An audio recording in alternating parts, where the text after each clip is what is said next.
Like, if we could harness this and turn it into a liquid form, I'd have a serious problem. I like to compare them all to different colored M&Ms. Everyone says they all taste the same, but it's really just because their palates aren't refined enough. How many IBUs do you think are in this thing? Now, if you poured one of these into a tulip glass, I'd get butterflies in my stomach. If I had to choose one hop variety, Mosaic. As soon as you toss that back, it becomes pretty obvious you're consuming a work of art. I once had this triple IPA called Hoppy Hell. Call me the devil, but that thing tasted like heaven. Whenever I show up to a bar wearing a rope hat and then order a double IPA, I'll usually scan around the room, make sure all eyes are on me. They usually are, but it's good to know you're the center of attention. These things always taste the best after an outdoor activity that elevates your heart rate too.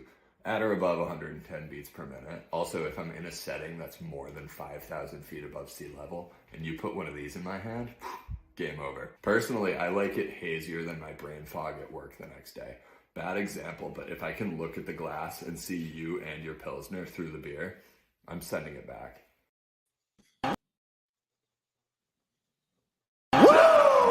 No champagne or girly drinks, we drink beer and beer and beer, beer, beer. No Yeah, champagne baby. or girly drinks, we drink beer and beer and beer, beer, beer.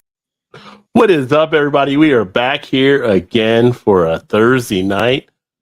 There's nothing pretentious about craft beer, right? Like that never happens or never comes up at all, right? Like, yeah. I have no idea what he was talking about there. Yeah, I'm pretty sure I've never said any of those things. Just because I have a stout and I might want to put on a flannel shirt, it has nothing to do with each other. Nothing at all. Well, welcome everyone. We are back. If you're new to the channel, welcome. Great to have you here. Thursday nights we get together for a little happy hour, have a little fun, drink a little beer, talk a little beer, talk a little bit about other stuff besides beer. We never know where it's going to end up or where it's going to go. So shout out to my co-riding partner here, Mal. Todd is actually out tonight, so he will not be here tonight. He has to, they're taking their little girl to college for the first time tomorrow up in Indiana. Oh, yeah. So it's going to be, he wants to be well rested, which I can understand. But I'm like, can't Shannon drive? Can't Shannon drive? And he'd be like, no, I don't want Shannon to drive. So welcome Dave from Beer in Front as well. How are you, my friend? Excellent. Thanks for having me. Yeah, how's the back doing? Not good. Getting better, or is this kind of not even doing? Oh man, now it's like fighting with lawyers, and they're saying, company doctors are saying, well, you're 100%. I'm like, no, I'm not. So it's like my lawyers fighting, and so it's just a mess. So now for the last month I've been sitting here not getting paid. So it's like, oh, that's even more fun. Well, just remember, we have the best medical system in the world, right? Yeah. So we pay for lack of coverage. So. But have you guys cracked open a beer yet? Anything that you're drinking right now you want to jump on in and talk about? I'm finishing a bubbly water, so I'll open up a beer in a little bit. Okay. Bubbly water. Ooh. Mal? Let's see. I do have a little water as well, just because it has been, 90 degrees for 4 days in a row, and I am dehydrated as heck. So I will be having some water, but on top of that tonight, I have Faster Now Hazy IPA from Roaring Table Brewing Company with Simcoe, Eldorado, and Citra. It's a 7.4, and I have not actually tried this one before, so I'm kind of excited to give this one a shot. Yeah, everything they put out's great. Oh, yeah, they do such an amazing job, and I live so close to them. I'm like 15 minutes from them, but I never get over there. That can be dangerous sometimes, being too close. But then again, it's a blessing at others. So, double-edged sword, no matter how you look at it. I'm going to actually crack open one. I couldn't figure out. I was trying to get to my other ones. I got them in the back, so I'll get them later. But trying to figure out what I wanted, and I decided I'm going to go with the old standby. I say old standby, but every year now it gets released. But the 2024 Optimum. Oh, sweet. Here in Nevada. So crack that one open. Comes in at that sessionable 11% for the triple IPA. So just how we treat things around here. That's just it. Oh, that's tasty. Go big or go home. Right? That's how you got to roll some. But you are home. Shit. Yeah. Yeah. What the hell? I'm winning on all counts. So yeah, for those of you that not had the Optimum, it's a limited release. Definitely, if you see it, get it now because it goes usually pretty quick. In fact, when I got this, it was the last 6-pack my store had. And I know our buddy Kevin Stark out in California where they're at, he couldn't even get it. He had to basically turn all ends of the earth and finally found one place he got some. So yeah, it flies off. People look forward to it. One of those staples that comes out and you put it up there. It's got a double two-hearted or things along those lines where you don't have it all year round. So you're not going to go wrong with Sierra Nevada. No. So they're pretty solid. Goes down. Very nice. Very nice. Shout out to the chat out there. And speaking of the chat, in the comment section there, we do have the poll for tonight's live stream poll, which is not as much beer related, although it does mention beer. 4 choices on the board. Best summer movie to watch with the beer of the 4 that were chosen. Jaws, Stand By Me, The Sandlot, or The Goonies. So now I'm going to have to log on to the YouTube just to vote. Yeah, you got to vote on the YouTube. Yeah. I try to find 4 good ones to actually put out there that remind you of the summertime. Right now, Jaws is a landslide. I guess you could say he's eating them up, 75%. Now down to 60. So somebody got up there. Got Goonies at 20, Sandlot at 20. Surprisingly, no one's hit Stand By Me yet. That's a good movie there. Yeah. It's a great movie, but I don't think about drinking during it. No, it's not about drinking. It's a summer movie because we're in the summer. Yeah. So okay. did you see your home drinking a beer, watching a movie on a nice movie? You can just sit there and relax with your beer. So it's not about beer drinking. It's just relaxing with the beer, watching the classic. I make everything about beer drinking, Rod. When have you not noticed this? Like, I'm sitting here thinking, which one do I want to sit and have a beer and watch? Well, yeah, Stand By Me. I don't go to the beer. But you might drink the beer while watching it. No, I would do a glass of wine with Stand By Me. Really? I would. That one has a sad note to it. There's more sadness than that one. People get eaten in Jaws, and there's no sadness about them. Yeah. They're just shark food. They're just shark food. Horror flick. Maybe I should have some whiskey or something. What was the song? Farewell and adieu, all you fair Spanish ladies. Yeah. I thought about putting Forrest Gump in there, but that'll probably be a runaway if I put Forrest Gump in there. Yeah. A lot of people like the Forrest Gump movie. Oh yeah, and that one's long enough to have an extra beer. Yeah, well, an extra. I'm just messing, man. It all depends on your pace. I mean, I don't run out of time to have a beer with the movie. That's for sure. Yeah, but let me know. Jaws is actually starting to fall down a little bit there. We got to jump up with the Sandlot. Sandlot's such a good movie. It's classic. Oh, yeah. It is. Can't even remember how many times I've quoted Killing Me Smalls. But anyway, Vanessa in the house. Cheers, Vanessa. Hey. Watch Jaws at Cape Cod, Providence. So you can watch a great white snacking at the beach. Or there you go. Poetry in motion. Tater. Cheers, Tater. Great to see you, my friend. Always great to have you here. Cheers, everyone. Hey there, Vanessa. And Stone Wolf Outdoors. That's a low wall coming in there with Mal's channel. Great to see you as well. And then Dave, I don't know if you know or not, like Mal's streaming on her channel, but if you want to stream on your channel, you can just when it popped up, so I think I'd have to log off to do it. So you should be able to connect right through StreamYard. If you want to do it. If you want to do it, it's up to you. Now you know what? I did it before, but it like logged me off, so I would have to log out to log back in. So that's there an IT guy in the room? Yeah. Here's the Drew in the house. Brew in the house. Brew Drew BD. What's going on, brother? Can't believe we'll be less than a month away from seeing this guy. That'll be awesome. It's gonna Prepare be a lot myself. of fun. I have no idea what I'll get into with Drew being around. Strawberries and whipped cream, toasty and steamy outside. Open a beer later. It's always time for a beer. Always.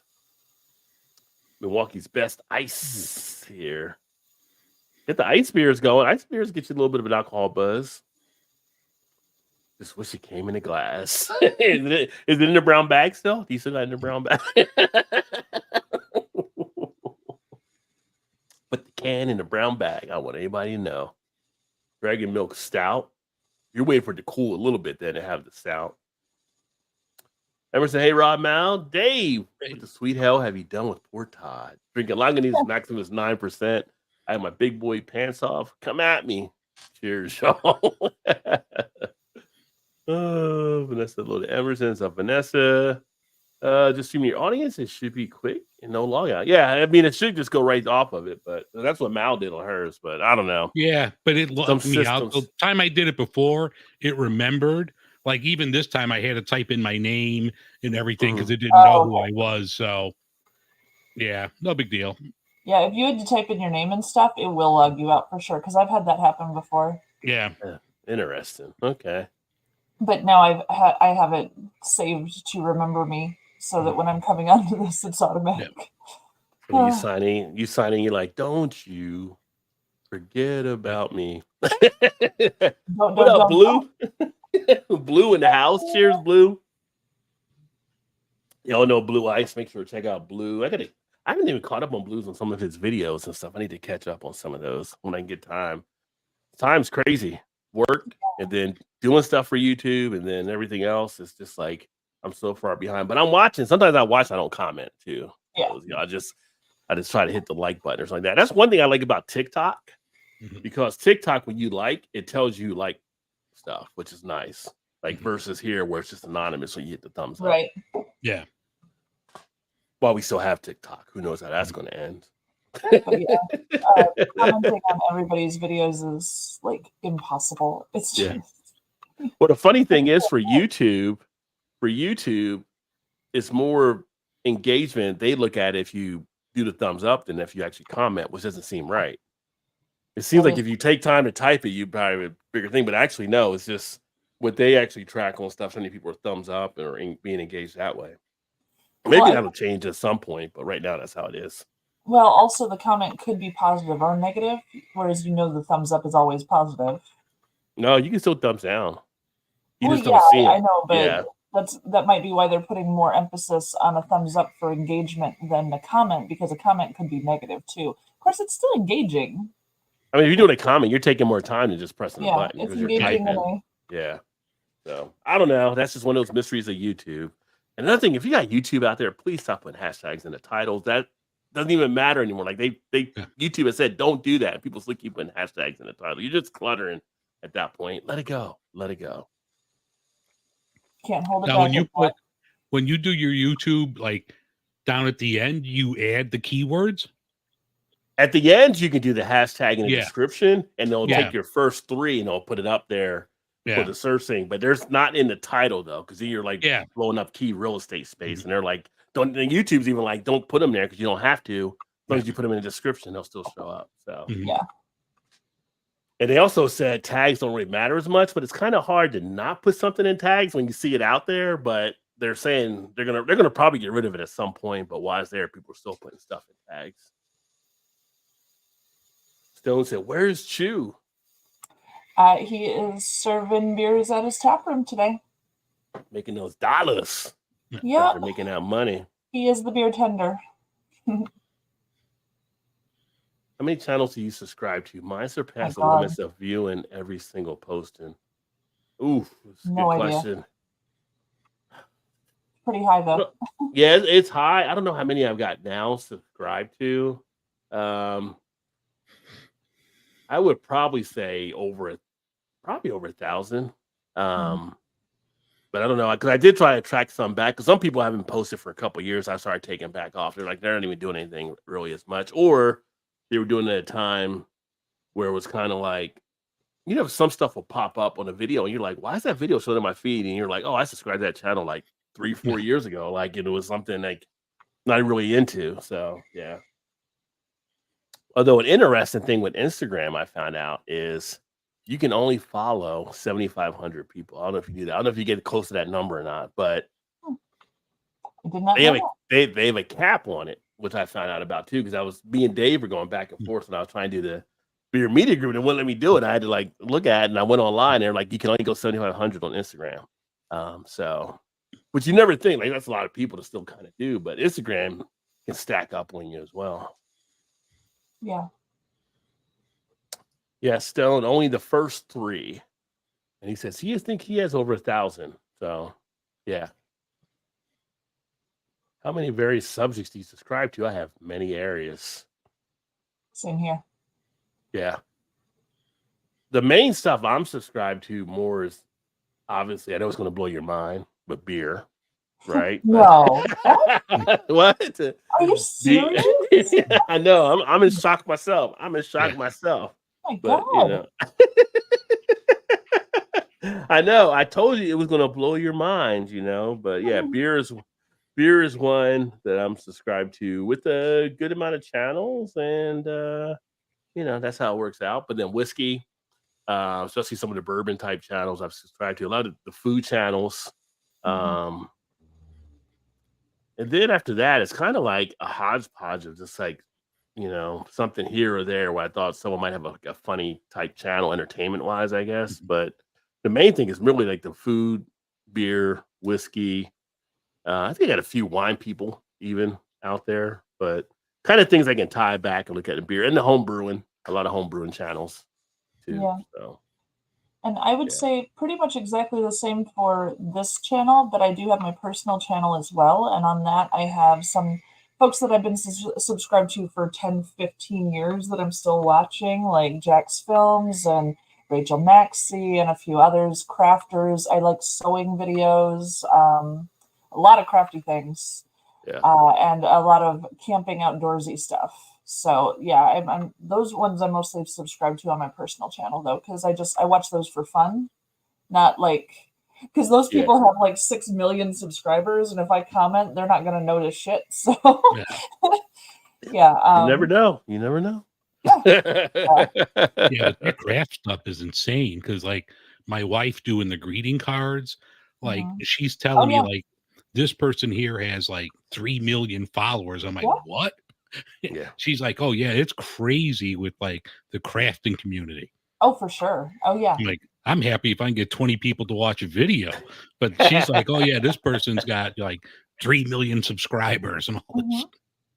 Yeah, I mean, and it's all topic wise, more broader type topics have more of an opportunity. A lot of the food channels do well because everybody has to eat, right? Everybody's not drinking beer, but everybody has to eat.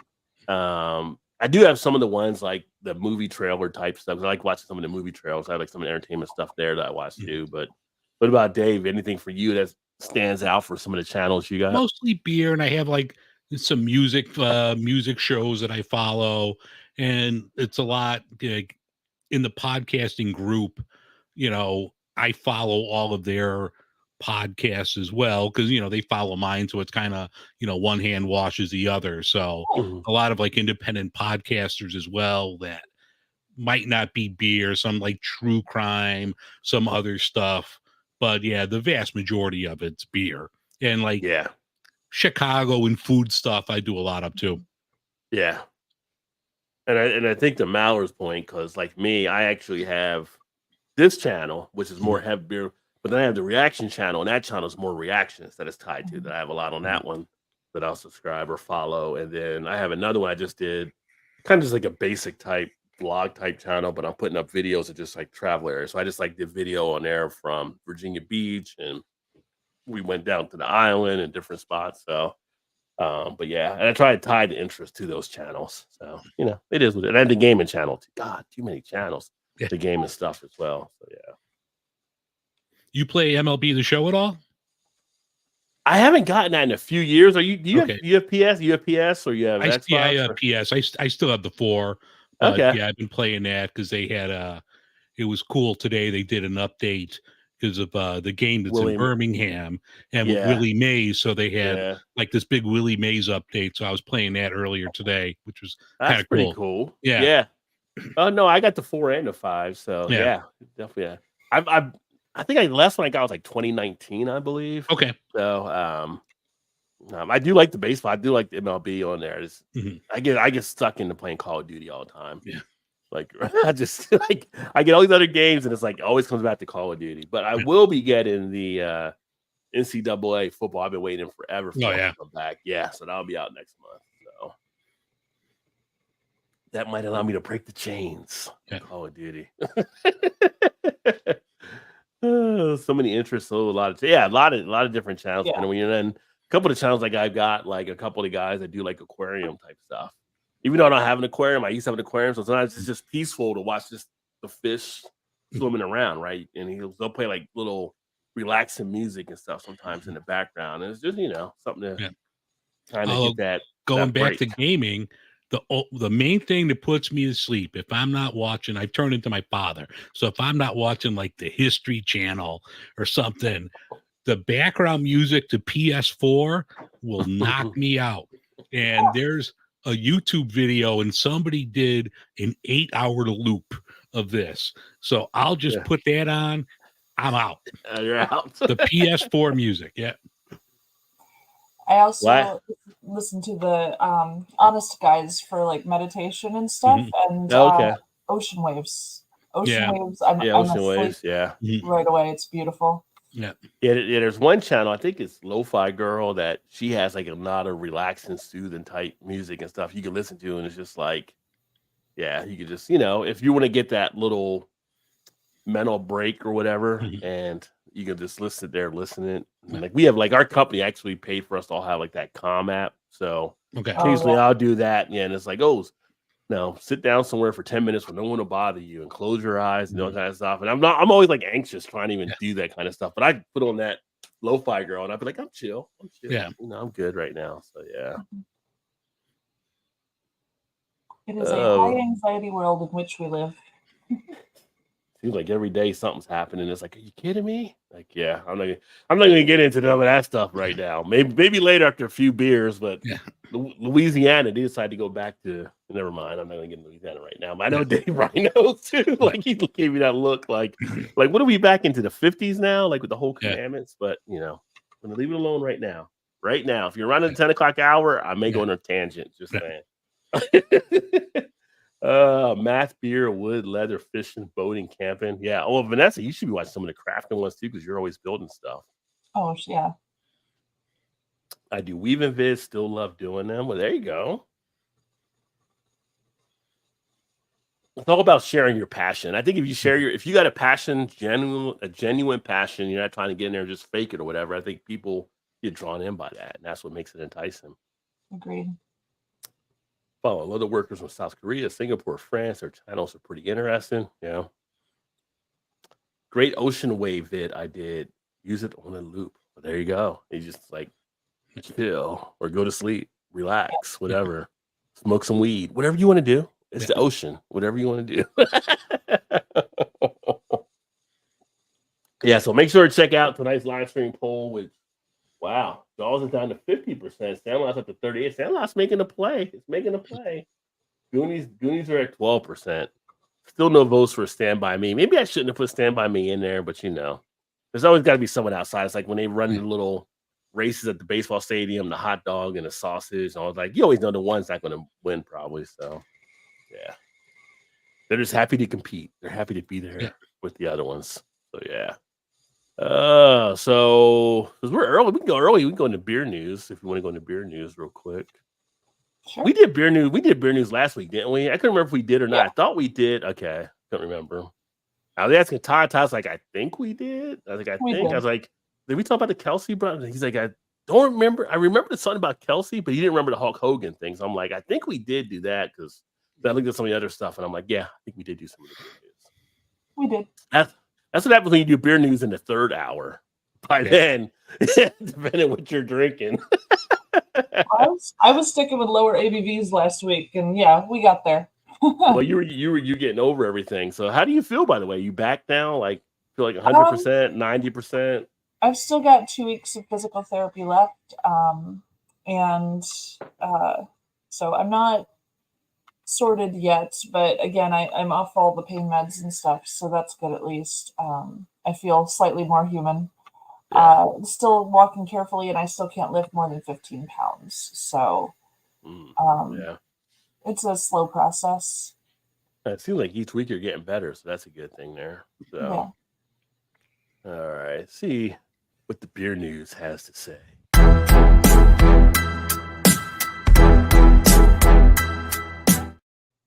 Ah, yes. You ever think about 40,000 pounds before? That's a lot. A truck carrying 40,000 pounds of beer caught fire on I-95 in Stafford, Virginia, causing major backups earlier today.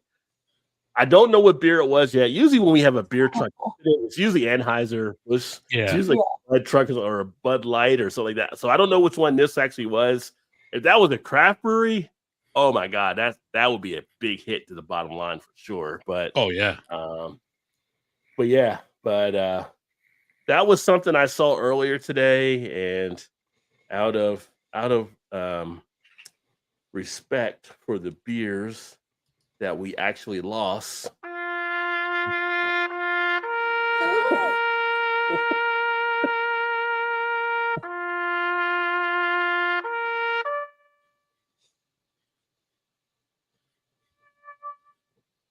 We lost a lot of soldiers in that war, folks. A lot of Super soldiers. Sky there. Point. Yeah. Yeah.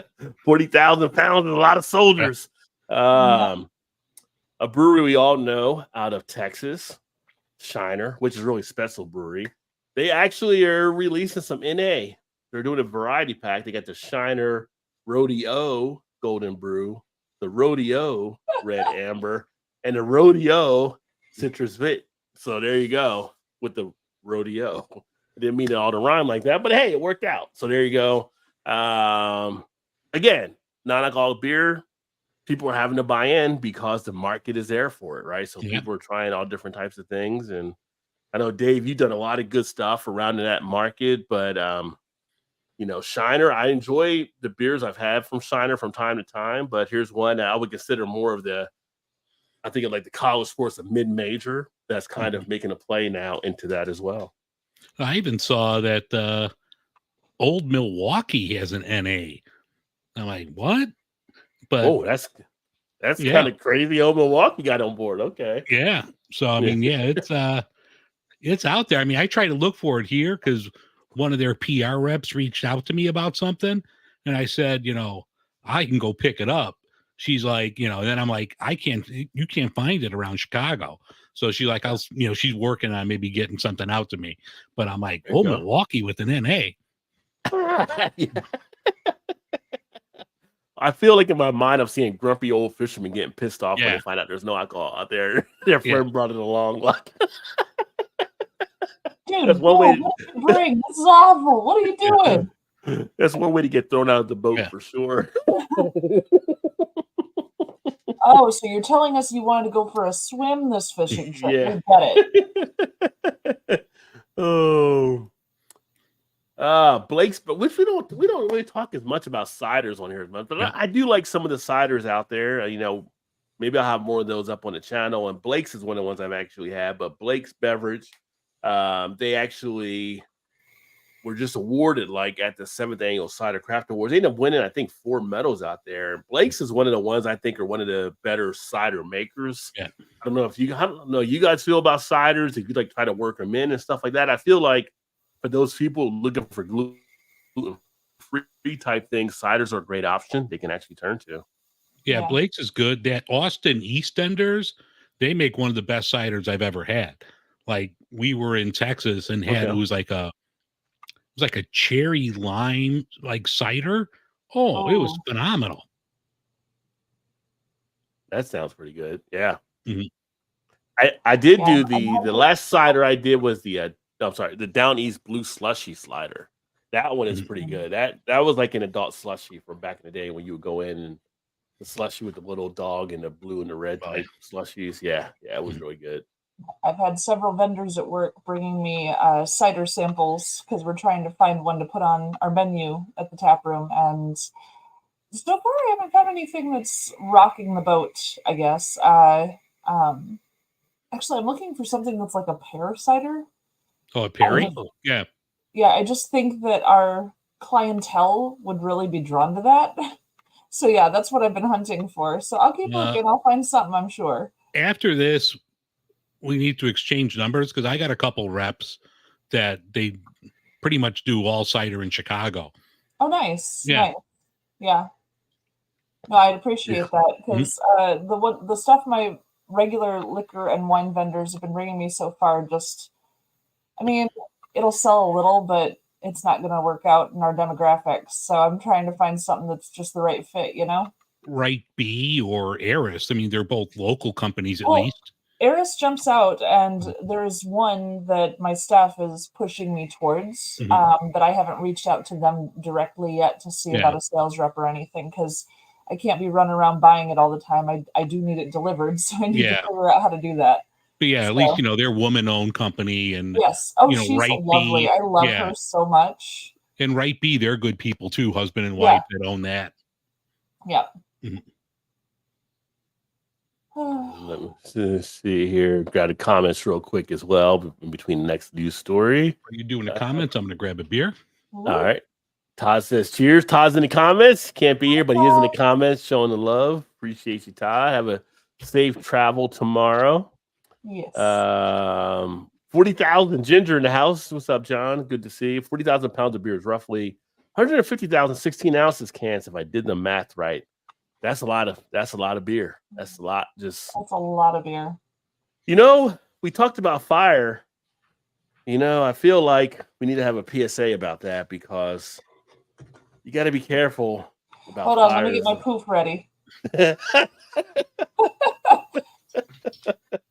You gotta be careful when you're out there about fires and stuff. And maybe I'll have it here. Maybe. Oh, this lead-in is all anticipation. It is all anticipation, but that truck driver that had it all burned up, apparently he wasn't aware on what danger he was in.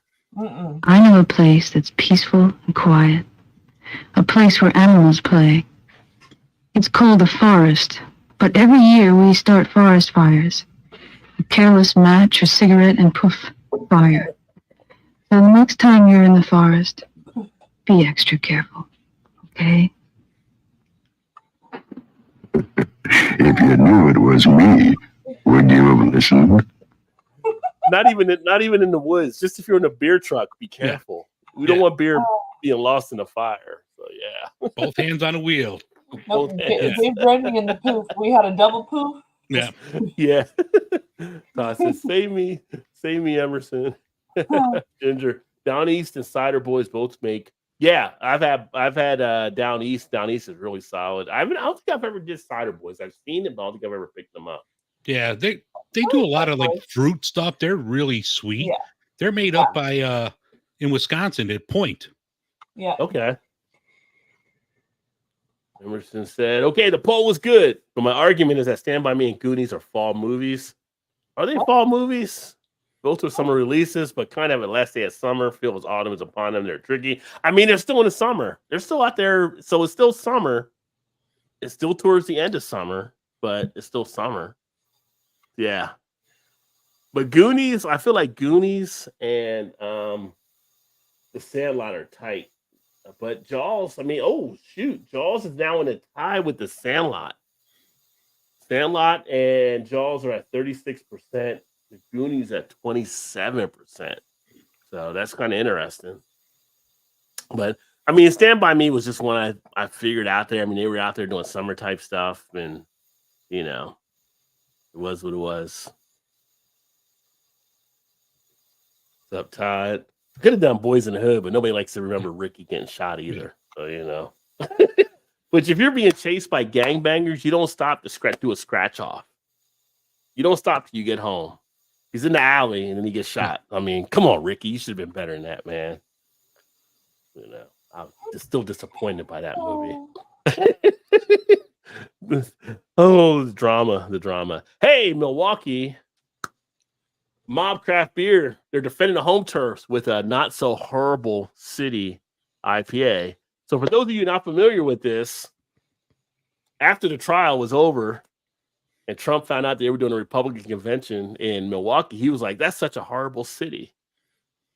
So Mobtown came out with Not So Horrible City IPA, which I never thought Milwaukee was a terrible city.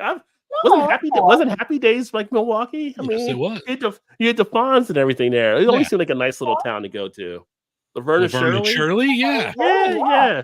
Yeah. I mean, it worked at it. But I'm like, why were they such a horrible town? Because it's Milwaukee. Come on. Yeah. How rude. So I shake my fist. So if you see the Mobcraft Not So Horrible City IPA, that's why it's called what it is there. So as we lead up to the the election of 2024. Don't you do it. Don't you do it.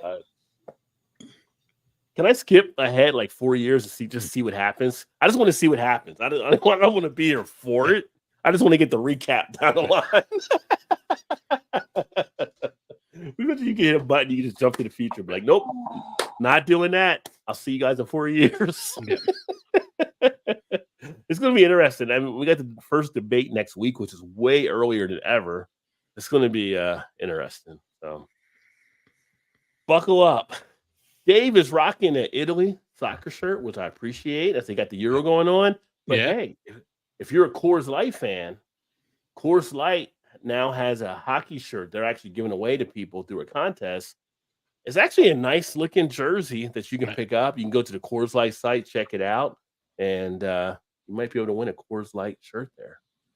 And it's cooling. I thought initially it was going to like change colors like the Rockies, but that would have been awesome. That would have been awesome. Yeah.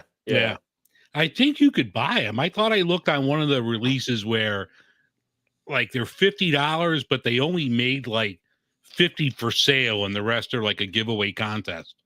Yeah. I think they have some you can do like on there. I thought it was like maybe like 90 or something, but then they're doing a giveaway, but it's a very small number to actually get them. But if you are that much of a Coors Light fan, you could check it out. Maybe get yourself a nice little hockey jersey representing Coors Light. Yeah. And Dave, you got a beer. I'll let you talk about your beer. I'm gonna go get a beer here real quick while you actually do that. I picked this up last week while I wasn't here. I was at Midwest Coast for their opening of their rooftop, and this is their Session Hazy Dune Surfer. Doesn't list like the hops, but you could definitely tell it's a session, and it's good. Something you could, knock down a bunch of them. I would say it's probably 4 to 5%. I mean, it tastes pretty light, but tasty, good beer. Nice. Mm-hmm. I'll have my next show out mail will be the one we did at Ravinia the other week with my friend talking about food. Nice. Yeah. Love it. Yeah. He was talking. We were talking. I'm like, I know just the place that has beer and food. We're there. Awesome. Yeah. Yeah, I heard a couple more closing now. Yeah. Elmhurst, I think. Elmhurst Brewing, and I Light the Lamp, I think, was the other one. Yeah, I heard that Light the Lamp was going as well. Elmhurst Brewing. I'm going to talk to my friend. He's out there. I thought they were doing pretty well. I didn't see anything about that. Well, I get emails from the Illinois Craft Brewers Guild because, people selling bright tanks, different things around the state and everything. And I saw one that mentioned Elmhurst was closing. I was like, wow, I mean, it's been a year or so since I've been over there, but I mean, they had a nice space. It was a little off the main drag, but the space was lovely. But I saw it was an ad for the space being for sale. Okay. On there. So maybe it's not, I don't know, switch of ownership perhaps? I don't know. I don't know what they're doing, but I saw that the location was for sale. So a couple more having a little bit of a rough time, sounds like. Yeah. I'm actually trying to Google that now. Yeah. but I don't know. It was just one email, so Okay. it's possible because it just stuck out in my mind because I had been there. I used to work in Melrose Park, which was pretty close to there. Yeah. So I was like, oh, I used to go there. Oh, okay. I mean, their beer was fine. Like I wasn't over the moon about it, but it was good beer. You know. Yeah. So, Dave, you went to the event last week because I was asking if you got a chance to connect with Shalonda there, and Yeah. you connect with other people there too. Like, how was the whole event with the? It was mostly for like media, social media people, like influencers, stuff like that. So no, it was really cool. I mean, the rooftop deck was awesome. You know, it's retractable because it was pretty warm, so they had it closed for like the first half, so you can get the air conditioning, and then like towards the end of it, they opened it up. Really nice. All the beers there were fantastic. nice. They don't have food. I mean, they had it catered for the event, but they said they're going to do food truck pop-ups, things like that. But the beer was really good. I thought the spot was great, you know, and they're trying to revitalize that whole area, call it like, I think the Chicago Brewing District now, where Okay. like Goose is out there. Old Irving is going to open a second location right in that area. So it's a pretty cool area. No, it was a good time. You know, a lot of Okay. fun. Excellent. No, it looked like great because I saw yours and I saw her pictures and I saw Mhm. some other people and stuff. So it seemed like it was a good Mhm. thing. So always nice. Yeah, seeing no, it new was a good breweries. time. Yeah, so I was talking to Shalonda a lot, and we're trying to coordinate something where I can get her on my show and talk about her and beer. And I know she does a lot of beer cocktails, so Yeah. get something with like a nice beer cocktail, especially now that it's summer. Something refreshing to have. Yeah, she's been doing a little program with the Revolution. It seems Yeah. that's pretty decent. So some Mhm. good stuff she's been coming up with. Yeah, But I'm going to actually crack open this beer. Earmuffs, Todd. Todd gets upset when he sees it all the time. I decided to go ahead. Went back to the well. Got a little Alright. other half. This is their Broccoli. this is their cabbage, double Oh, dry hop cabbage. Imperial India. Yeah, no broccoli this time. I thought it was Cabbage. broccoli. Imperial India Pale Ale. So this is one that I happened to come across. Went to a couple new stores. I did an unboxing last weekend and checked out a couple new spots, and they actually had this there. Trying to support where I can. It's a 7.9 ABV, so not heavy high on the ABV. But Vic, Secret, Simcoe, Mosaic, and Motika are the hops they actually use here. So other half, which if you're an IPA fan, if you get it, you know. If you don't get it, you know now. Yeah. If you see other half, to check them out. If you get a chance, grab it. Yeah, it's good stuff. They might know a little bit of something what they're doing there, but never just. Oh my gosh, the aroma just on the pour, just Yeah. right in your face, Yeah. in your face, son. Nice. I feel like whenever you say "in your face," you gotta do it like Dave Chappelle. And Oh, he yeah. just changed the whole game. So yeah. Oh yeah, that It's like you is- can't say you're killing me without adding smells to the end. Like right, that's how it right.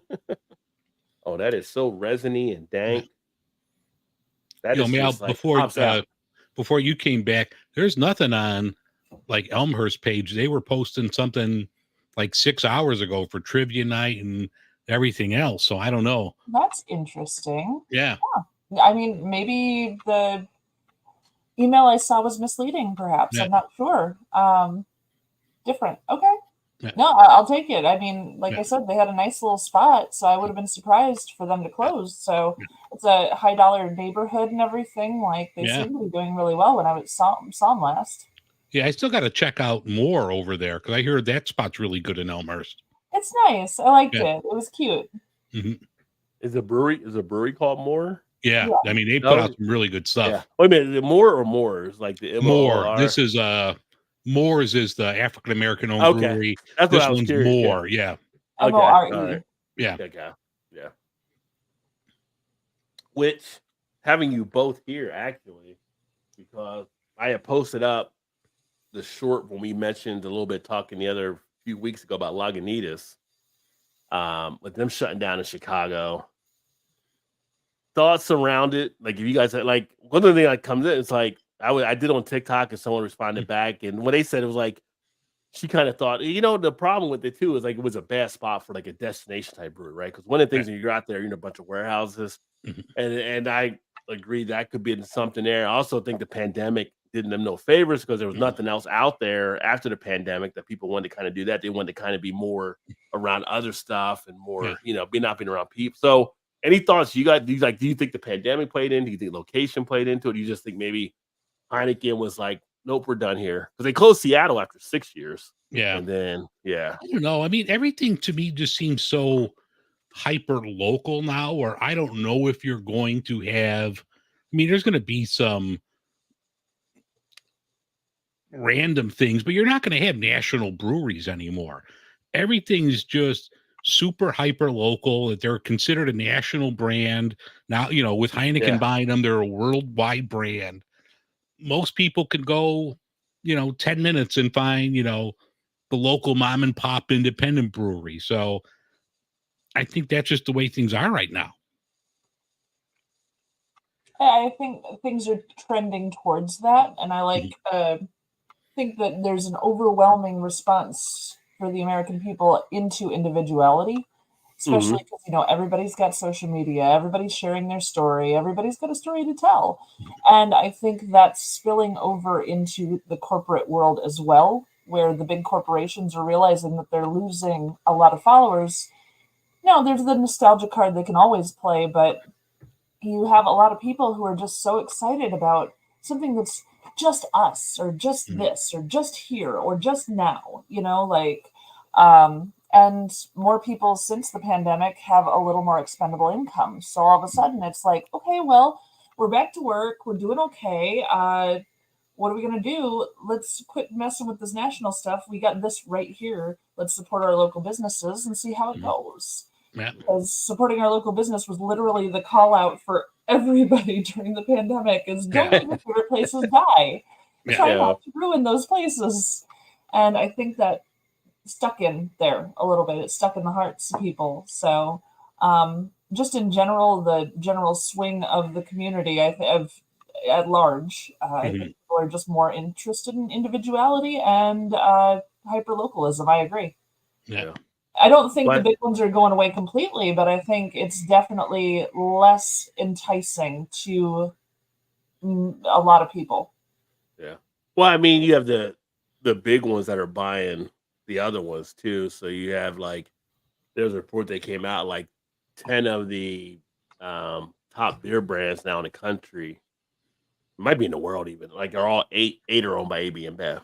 Yeah. So you have big companies still out there going after other breweries, but it's weird because Lagunitas has here's the thing, Lagunitas had that name and people enjoy drinking Lagunitas. The other thing is when you go back and you look at beers and you think of value, right? Because some people are doing well, like you said, Mal, but there are a lot of people that are pinching the dollar a little bit more to kind of an economy stuff we're in. What brewery probably give you more value for your dollar than Lagunitas? For what you actually got if you were a craft beer type drinker. So it was kind of interesting. And it may have been too late for them to save Chicago, but they're still going to have distribution and stuff that's coming into all the different areas. But it's just kind of interesting. But then again, it's also they're under Heineken Europe, but they're looking at things differently.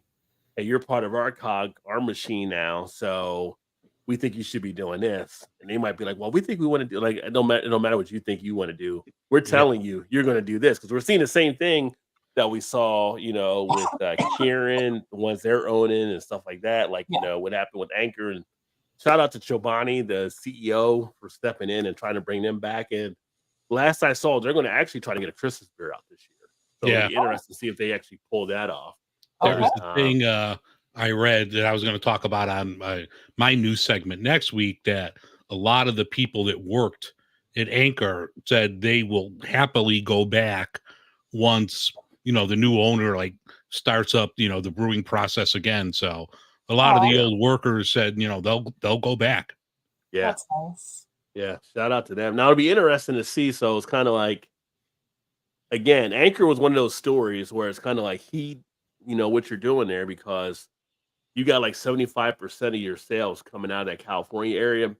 you don't have to go out and try to conquer the world. Rome wasn't built in a day type thing. So maybe kind of they'll build out. So maybe we'll see the distribution. Maybe we won't. But to hear that they're going to be actually doing stuff again, which would be great to get them up and rolling because they are such a fixture there of the craft beer landscape, obviously. Where is Heineken Europe based out of? Probably Holland. Probably, No, yeah. I assume. Yeah. Because I remember when they came out, everybody was like, "Oh, Heineken owns them now," and it was like, "There's a Heineken US and a Heineken Europe." Now it might be because of antitrust laws and stuff, Yeah. but the Heineken US couldn't own Lagunitas, so that's why Heineken Europe owns them under their portfolio. Yeah.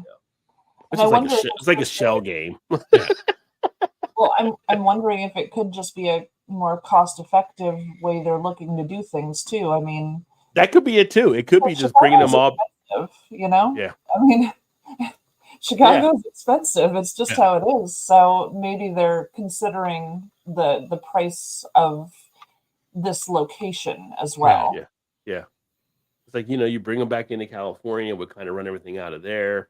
Like I said, it was like 4 years ago when they closed the Seattle one and they closed this one, and it's just a process of them going forward. So it could be, you're looking at the bottom line where you're from a corporate standpoint for sure.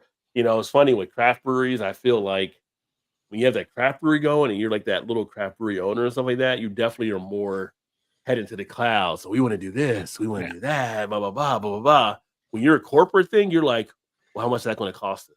Yeah. How much is that going to be over there? Okay, can we cut that anyway? Like, Yeah. don't cut like Bowen. Don't cut like Bowen, though. We got to fly. Don't be making those kind of cuts. But you need this amount of hops in that beer. Do you need, this amount of malt? Yeah. Don't fake it when you're putting too much stuff in there where it takes it away from it. And don't be like they did New Belgium, like, oh, we're just going to scrap the whole recipe, come up with a new recipe for Fat Tire, save us some money. And it's like, it's not even the same style. Not even the same style. You just kind of scrapped it all. So, yeah. Like you just stuck that name on a totally different beer. Yeah. Why did you do this to me? Oh, Yeah. I'm still sore about that one. People that grew up loving Fat Tire, it's not the same anymore. Let's be honest. People weren't buying Fat Tire, the old one. So I was. It sure wasn't. As hell was. Yeah. But the sales were down. Yeah. Well, you know that question, like if you had to have one beer for a whole year and you couldn't choose any other beer, Fat Tire was mine. That's the one I would have done for an entire year because I loved it. I would have drank it every day and I would have been a happy camper because of it. So I wouldn't have been upset about that at all. But now if someone's like, you have to drink just Fat Tire for a year, I'd be like, oh, go F yourself. That ain't happening because it's nasty. I feel like with Fat Tire, it was just like, I can see from a company standpoint, if you're looking at styles and things like Golden Ale are an easier crossover beer from like Macro, but Amber isn't that much of a jump either, but it kind of just, So anyway, they made the call and nothing we could do about it now, but it's only kind of weird. And then all we see New Belgium now is Voodoo stuff. So maybe they're like, well, we'll put it out there, but we're really over here to Voodoo stuff. So, Voodoo keeps all the lights on. Yeah. And then I had here, so summer movies. I had the movie thing there, which right now it's a tie between Jaws and The Sandlot. By the way, shocker. Maybe not shocker. I just do shocker. I think I was just going for the sensationalism of it. But anyway, you think about the movies coming out. Usually summer, July 4th, whatever. And I was thinking earlier, like, what is the big movie? Like, is there a big summer movie coming out at this point? Like, I feel like, and then I thought, you know what? Deadpool and Wolverine are coming out. Yeah. Then I said, you know what? Heineken, speaking of Heineken again, Heineken Silver had released this Best Bubs box. I don't know if you saw the commercial yet for the Wolverine Deadpool movie, but it's kind of funny. But they're basically featuring limited edition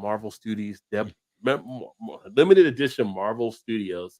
11% might be kicking in. Deadpool and Wolverine collectibles.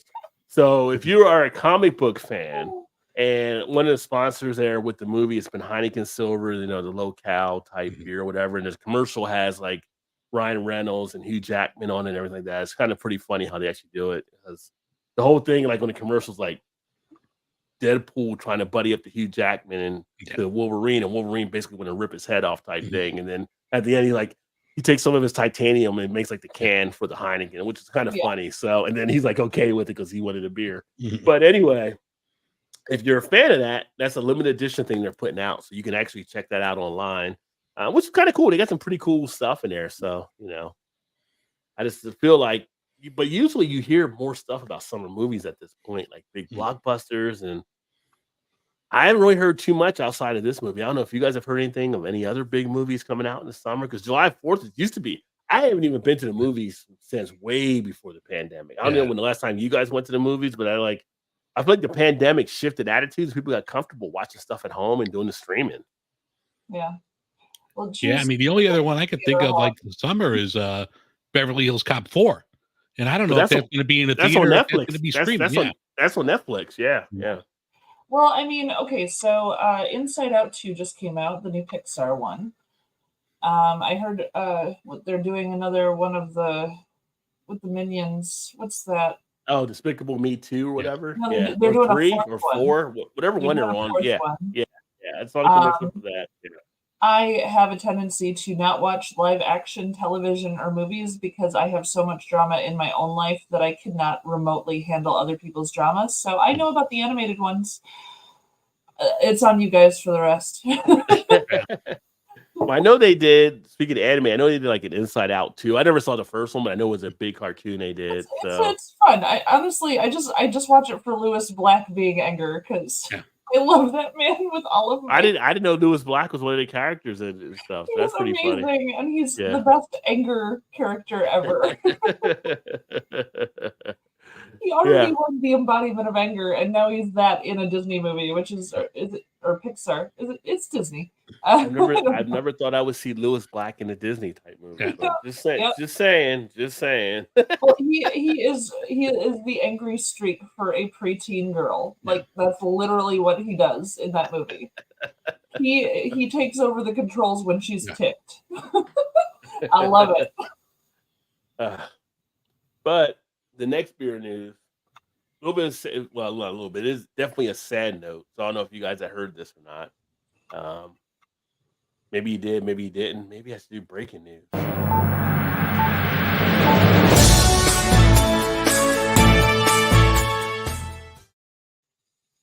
Folks, we spare no expense here on the channel.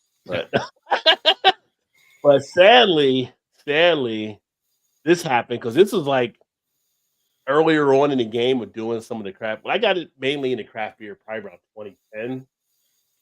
And I done microbreweries in the 90s, but a totally different type feel than what we had later on. One of the ones I got into was this brewery, but former 21st Amendment president and co-founder Dave Wilson has died. I don't know if you guys have heard that or not. After a brief battle with cancer. And I just saw that earlier today, and I'm like, 21st Amendment. It was like, wow, there was so many different beers I would actually have from them back in the day. So it was sad to see. And he was young too. He was like what, early 50s? Yeah, I think it was like 50 something, like 58 or somewhere around there, or whatever. So it was like a sad note to actually see that actually happened. But I mean, like I said before, nobody beats Father Time, but it was just one of those things that was kind of a big surprise. And he was going through cancer, which, as we all know, cancer sucks. And a lot of people, just about everybody's had somebody in their family or know somebody that's in a friend or close family that's been affected by it. So but well wishes, like I'll say well wishes. Best. I don't even know what to say. Like condolences to their to the family, and hopefully they get through all that kind of stuff. And then on the other point, another sad one. Want to get all sad stuff together here. Cascade Brewing, which is actually out in Oregon, made a death of their founder, Art Lawrence, who suffered a heart attack. Now, Art was, I believe they said 86, so he was definitely older. But he and Ron Gansberg, the brewmaster, were seen as the ones that basically pioneered the sour beers then coming into the West when everybody's drinking West Coast IPAs. And a lot of people looked at him as like kind of, this great person that kind of brought so much to the craft beer table and stuff. So shout out to them as well. Yeah, Cascade made some great sours. Yeah. I've never been fortunate to actually have them. And it says basically shutters because they basically pretty much gave employees like their final check. They're not sure what they're going to do with the brewery. Right now, the brewery's not open, and it might be something where they close it. And it's just like a total effect that happened out Yeah. there. So hopefully they get through it. Hopefully the employees are able to land on their feet. Hopefully the family can recover and all that kind of stuff. It's kind of crazy, but just want to pay the condolences to those two, because those two were definitely icons in what they did. So, we had Greg a few weeks ago that died, who was a top brew tuber, one of the early ones that got a lot of people into brew tubing. So, none of us are immortal. Even though there's a new Highlander movie coming out with Henry Cavill next year, none of us are Highlander, So at some point we got to pay the piper. So cheers and shout out to them. Yeah. Cheers. Thanks for all they did there. Let's see. Now, Dave, you actually touched on this, I think, on one of your shows, I believe, on a podcast, where Athletic Brewing has now expanded with the second San Diego acquisition. And you mentioned, I think, on your show, it was Ballast Point, right? Yeah, they took over, and that was actually a great spot, that Ballast Point location. They're going to take that over, and now Ballast Point's going to be contract brewed. So they won't even make their own stuff, according to, what I was reading. I think I read it over on Brewbound that looks like now Ballast Point's just, who wants to brew us? Well, you mentioned Kings and Convicts. Are they still with Kings and Convicts, or did they cut them loose? Yeah. Closed. Kings and Convicts closed. Wow. Yeah, but the Kings and Convicts name still owns Ballast Point. Yeah. Okay. Yeah. But the actual tap room has been closed for, almost a year. Yeah. Oh, wow. Because I'm thinking the last Ballast Point beer I saw was probably last year, or maybe earlier this year. I did see something, because me and Todd would talk about it at times, not seeing it, but I did end up seeing it in the store. But I don't know. It's like that was the end of the line or what. So it's interesting. But now Ballast Point's out there trying to find a team to join. I mean, and that was such a great beer. And the brewery was great too. I've been to a couple other locations in San Diego. I mean, everybody talks about Sculpin, but like the barrel aging series, what was it? Victory at Sea, the stouts. Victory at Sea, one of the best imperial porters I've ever had. Yeah. If not, they had some really good stuff. Great beer, great stouts, great sours. The food in their San Diego locations were great. Like, I had to always stop there to get fish tacos when we went. I'm like, it was fantastic. And, hey, God bless the original owners for taking that bill. They got the deal with Constellation. Hell yeah. I can't blame them on that one. Them, but that was, it's kind of like a Lagunitas. Like, for West Coast IPAs, like Lagunitas and Sculpin were the kings for a while. Yeah. That's it's sad to see. Like they definitely had their run, and they had the different variants of Sculpins. That habanero definitely had a spice kick. I still remember that one to this day. Yeah. But the pineapple Sculpin was also pretty good. But the traditional was solid. The grapefruit, yeah.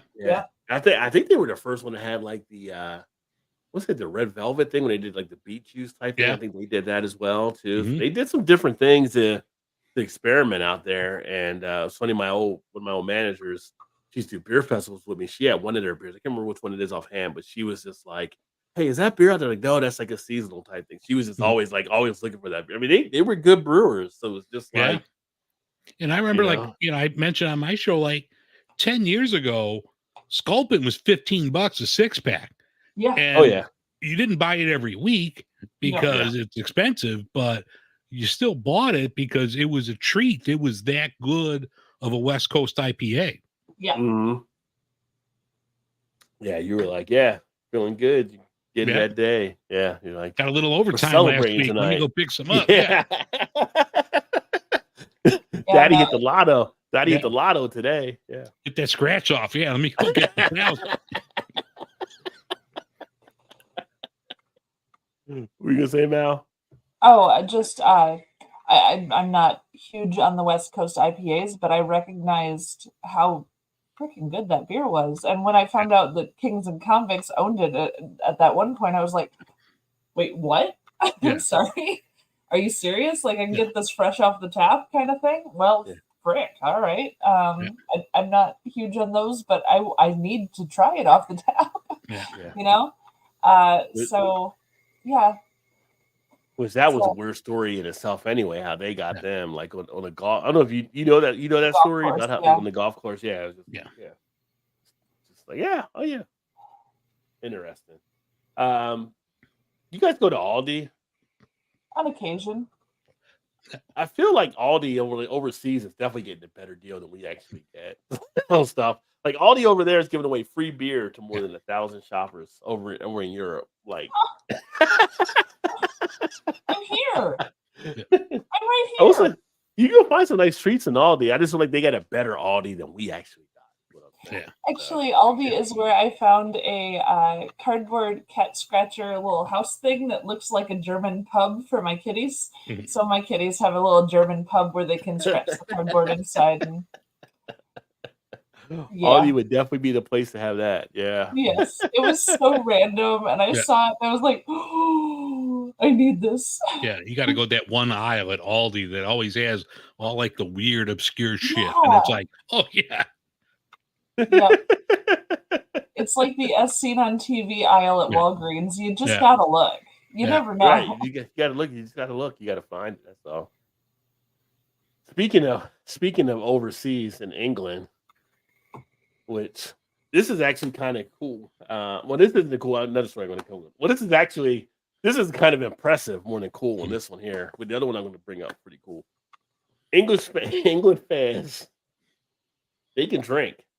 Drank 2 months of beer in 36 hours at a Euros party. So they got the whole Euro tournament thing on. Mhm. Supporters down 60 kegs of beer at a bar in Gelsenkirchen, which normally sells just one a day. So they're over in Germany for all the European football matches and all kind of stuff. And these dudes just rolled. They rolled into this bar and they killed them. 60 kegs. They only sell them one a day. Like they Yeah. just drained them. They're like, that's like the fat guy going to the Chinese buffet and just shuts Yeah. it all down. yeah, I will say my tap room cannot store 60 kegs worth of beer. yeah. We do not have 60 kegs worth of beer available. So I need I them gotta to get- stay wherever they're at. Don't Yeah, come they- to me. They rolled into Germany like it was World War II. Yeah. Shit.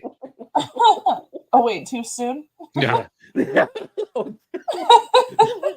Came in like Peaky Blinders and like shut it all down. It was just like, yeah, I mean, and don't get me wrong, like Germans can drink, yeah, English can drink, and it's just like, yeah, whatever bar they hit, apparently they were not prepared. They pretty much shut them down in one day. Like, hey, you know.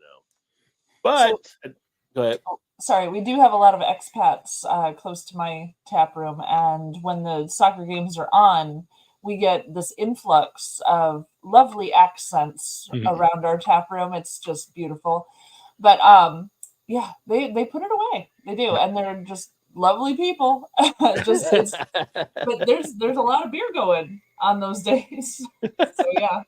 It's kind of fun though. It's kind of fun. I never really paid attention to European sports so much, and Yeah. I've had to, put the schedule for it in my calendar now on my phone. So I need to know Let's see. when the games are, which is different for me. So yeah. Well, see, this is why now when you watch the football matches, all their songs sound so fun and pleasant because they're all hammered. They're all hammered, and the song just it's like they got English versions of Sweet Caroline over there, Yeah. like that they sing basically. I mean, as long as we And- can avoid the aftermath with the car flipping and fires and stuff, that'd be Yeah. cool. So It's only if they win. yeah. But at the same point, over in the UK, they're projected to drink over 1.6 million pints in festivals this summer. So over there, they know like they're going to be putting away a lot of alcohol, which 1.6 million pints, that's a lot of pints. I don't even know how you, I'm tried to visualize that earlier. Like that's a ton. That's just, yeah, that's doing some Dude, work. that's like July for me. What are you talking about?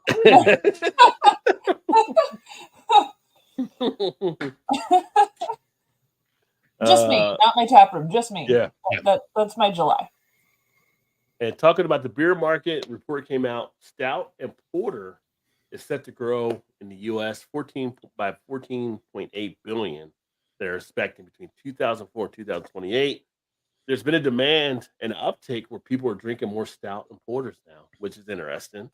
So I kind of feel like we definitely have in the American market, when you think of things like New Holland and Deschutes, some of these great breweries that are putting some of these porters and these stouts and stuff out, I can definitely see why people are getting drawn to them. Yeah.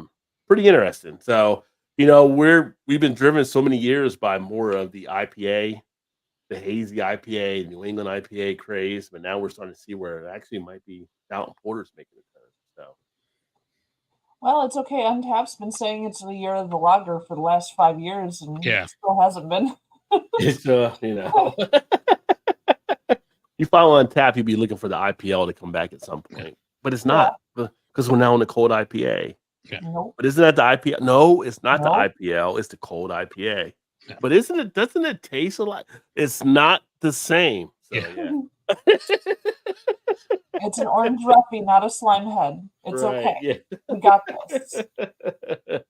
But that brought me to a point earlier. Like, I know except for Vanessa, because we know Vanessa will drink stout any time of year. Like, when it gets into the hotter months, do you find yourself kind of measuring your ABV? Like, would you still hit some of the higher stouts? Do you not drink the stouts? Do you kind of start tapering it down a little bit? Like, does that affect you at all with stouts or some porters? Or I do the heavy stouts as a treat to myself on occasion, but it's not part of my regular rotation. However, I do enjoy a dry, lighter, sessionable Irish stout quite often, or an easy drinking porter or something lighter on ABV during the summer months because the mouthfeel is lighter. I don't like that coating when I already feel too warm, if that makes sense. Because those heavy ones, they coat your whole mouth and it just feels too heavy for the summer. But that being said, Chew would drink the heavy ones whenever. Like, he's just a happy camper to have them. So I think it all just depends on personal palate. Yeah, What like I about like you, them as Dave? a nice, is like a nightcap. I'll Mhm. have one. It doesn't matter like what time of year it is. I mean, if you were going to be out in the backyard, on the grill, stuff like that, I don't think I'd be drinking a heavy stout. But at night, the evening's done. Yeah, by all means, I'll have one. Mhm. Speaking of stouts, because we haven't talked about this, what's the feeling now on the white stouts? Are they still a thing out there? Do you guys like pick those up from time to time? Do you have any feeling towards them, or is See it? them, it's once in a blue moon. It's almost like a comet. Like you rarely see them. It's all right. And It's when I not going see to be one, the I'll first try thing I it. grab. Yeah. Yeah. When I see one, I'll give it a shot. I mean, I enjoy them the ones that I've had, I've enjoyed, but I'm not seeking them specifically. So yeah, if one crosses my path, why not? So if we put them over to the side and we say, okay, well, what's worse between these two? The white stout or the brute IPA? Which one are you choosing? I love brewed IPAs. So you choose the white stout being the worst one, and I'm white stout. You're white stout. Okay. I would stick with the white stout. Yeah. I mean, IPAs were never my wheelhouse anyway, and brute is even less in my wheelhouse because not my favorite flavor. So you would have brute IPA as the worst of the two. Dave would have the white stout as the worst of the two. Okay. I didn't say that just because I feel like I don't have any problem with the brute. I've had some good brute IPAs, and I've had some that are like, yeah, you probably didn't want to do this, but it's white stouts have kind of been that way for me too. It's kind of being like some are good and some are like, really didn't need that out there. So I haven't had a white stout that I was disappointed by. Yeah. But I haven't had a ton of them either. I might have tried 6 ever. Have you had any that wowed you at all? I actually kind of enjoyed the one from New Holland. I think they did a really nice job. And I've had that one more than once. The others I have not. And a part of that is Chew likes to keep Dragon's Milk around pretty much year round if he can. So, we always have some of it around, and occasionally he'll pick that up on a whim. And But yeah, I would stick in that arena than the brewed IPAs. So Well, you said the magic word.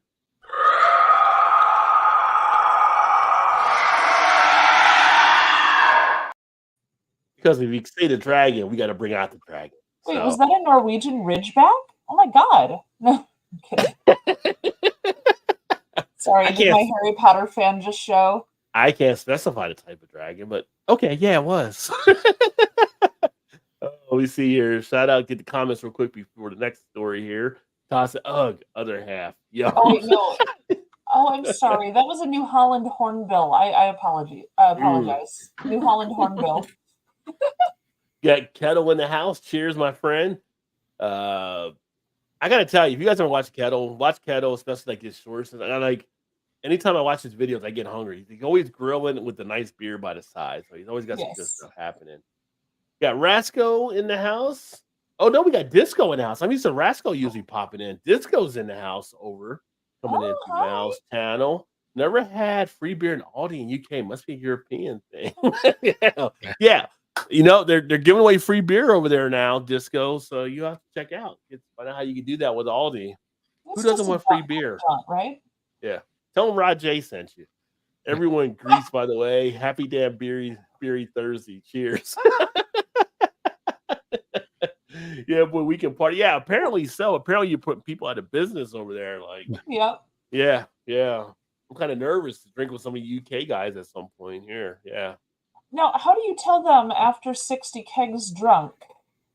Sorry, we're out of beer. Have a good night. Like, how do you get them out of the pub I calmly? mean, if it was the buffet and the fat man, they say, you go home now. I mean, that's what they would do. So I don't know what they do at the pub, but maybe they use the same I thing. feel like that would be a hard conversation to have after 60 kegs had been finished off. You know, like there's like you can look at our walk-in. There's no beer left. It's empty. There's nothing. Well, depending on how they are, you maybe just roll them right out. They might even be like put up a fight or anything. They might just roll them all out. So yeah. what I did to Chew after we visited New Holland. Got it. Okay. There you go. Just had to roll him back to the car. So other news here, beer loving veteran to open Voodoo Brew. Now this is not Voodoo from New Belgium. It is actually Voodoo Brewing, a brew pub in Fort Worth. It's actually a chain founded in 2005 out of Meadville, which now Pittsburgh. It was a small town north of Pittsburgh. They're actually in other states, Ohio, I think. I don't say Kentucky. There's like 4 or 5 different states they're actually in, known for their creative craft beer and pub fare. But I guess he had a good experience when he went to one of them. Now he's going to bring it to Fort Worth, Texas. So Oh, it's fun. shout out to them. There you go. And this one right here, this story, if I was over there, I would be so on board. Because this is like one of the breweries that if you got a chance to get into it, fucking go. West Mal Trappist opened its doors to the public for the first time Oh wow. here in September. Oh wow. If you never had a West Mal beer, one, I don't know what you're doing in your life. But two, you need to get one because those monks don't mess around. I mean, and I would love to go and have that experience to actually check out that brewery and stuff that they do. So if you are overseas, if you are close where you can get to the West Mal Trappist Brewery, take advantage of it. First time ever they're going to open up the doors to the public. That's crazy. Yeah. Brewing in Arizona is making beer from ultra purified water, meaning wastewater Oh. and sewage that has been treated and made fit for human consumption. Again, they're doing human centipede type stuff there. I'm just saying. No, anyway, I feel like we talked about this like last week or the week before about the one brewery doing some stuff with different things, cleaning. I feel like we're probably more closer to this than we even know, where breweries are going to have to do this at some point with the way things kind of are going on with the environment. I don't want to think we'd have to drink some recycled water at some point in our beer, but I feel like the direction is going that way, that breweries are starting to dive into it a little bit. So Well, breweries need a ridiculous amount of water. I mean, the water bills at a brewery are nuts anyway. And then you're talking Arizona as well, which, I mean, getting the water bills in Arizona, which my mother lived there for many, many years, just her house. I mean, you're allowed a 5-minute shower. You better move, or bring a bucket because It's ridiculous. So Well, and it's a state that faces droughts and stuff, right? So they got to come up Yeah. with ideas on how to be able to do it out there. Yeah. So and yet they have so many freaking golf courses. Jeez. Keeping all those golf courses green must be a freaking nightmare. And you know they're wasting so much water on grass. I mean, Guys, can we do a gravel golf course? Is that a thing? I gotta be able to golf. I don't know if it's a waste. I mean, Yeah. it might not be the best investment, but I gotta golf. I gotta golf. Yeah. I mean, you're going to be out there in 226-degree weather anyway. You Yeah. can crack an egg on Yeah. the ground and eat it. So go for it. Just, Yeah. but do we have to keep the grass green when we could be making beer? Like, where are your priorities, Arizona? Like, I'm very disappointed. Arizona is an interesting place to golf too, by the way. 'Cause I've golfed in there. I've golfed in Arizona. I've golfed in Florida. Well, in Florida, like they're like, if you hit a ball and it goes in the lake or towards the lake, let it go. Which, Yeah. if you're in other parts of the country, you'll go near it to try to play it or whatever. Yeah, you don't want to go there because like Yeah. the gators are out there, right? Yeah. In Arizona, they're like, if it goes into the rocks or off the fairway, let it go. And they're like, because of the rattlesnakes. Oh, So yeah. we were actually on a hole one time, and somebody hit it to the side. And they're like, "Oh, there it is, right over there." And there was like a snake up there. So they decided they wanted to see about getting the rattlesnake pissed off for whatever reason. Oh, God. I'm in the cart with the other guy. These two guys are up there trying to piss off. You just heard that rattle getting more and more and more, and they finally realized, okay, we need to leave the snake alone because that snake was about to. They don't realize snakes can lunge at people, right? Like Yeah. this snake was about to make a move on them. And they're but, yeah. really fast. Yeah, yeah. You also got scorpions out there. Yeah. Oh, yeah. You just got to take the penalty. That's it. Yeah, take the Just penalty. take the shot. That's all right. You're fine. You'll live. I promise you'll live. Bragging rights versus heading to the hospital? That's an easy choice. Sorry. Yeah. Oh, and then so this is interesting. So I've had a beer from this brewery before because a beer man who sent me one years ago, but don't know as much about them outside of them being a staple out there in Oregon. But Boy Beer, the insurance company has filed a $9.4 million lawsuit over the building's 2022 partial collapse, which I'd never heard about. But there was a collapse there at the building. So they're suing, I guess, Bowie Beer and then some other companies and stuff. But that's kind of interesting, like, because a $9.4 million lawsuit, they're not a huge craft brewery, but I'm like, that could do them in if that goes through or something. Yeah, Well, 9.4 I million. mean, sorry, the lawsuit is against who? Is it against the brewer? I think it's against the brewery and then also some other companies because there's the insurance company said there were actions that could have been taken they were ignoring as far as making it structurally safe or whatever because it collapsed. And I don't know if people were there at the time, but it collapsed pretty decent into the building and stuff. So, but yeah, it's kind of Was there interesting. loss of life too? Is that I didn't see anything on the loss of life. I'll just check with Beer Man and see what he's hearing from out there. But I just saw that number and I'm like, depending on that brewery or whatever, I mean, you can get, craft breweries, Mal, you notice the margins are so thin and it's kind of like, yeah. I'm aware? Yeah, they don't have 9.4 sitting in the sofa cushions. Yeah. I told you on a regular Monday, if we make a grand, we're excited. Yeah. Like, are you kidding?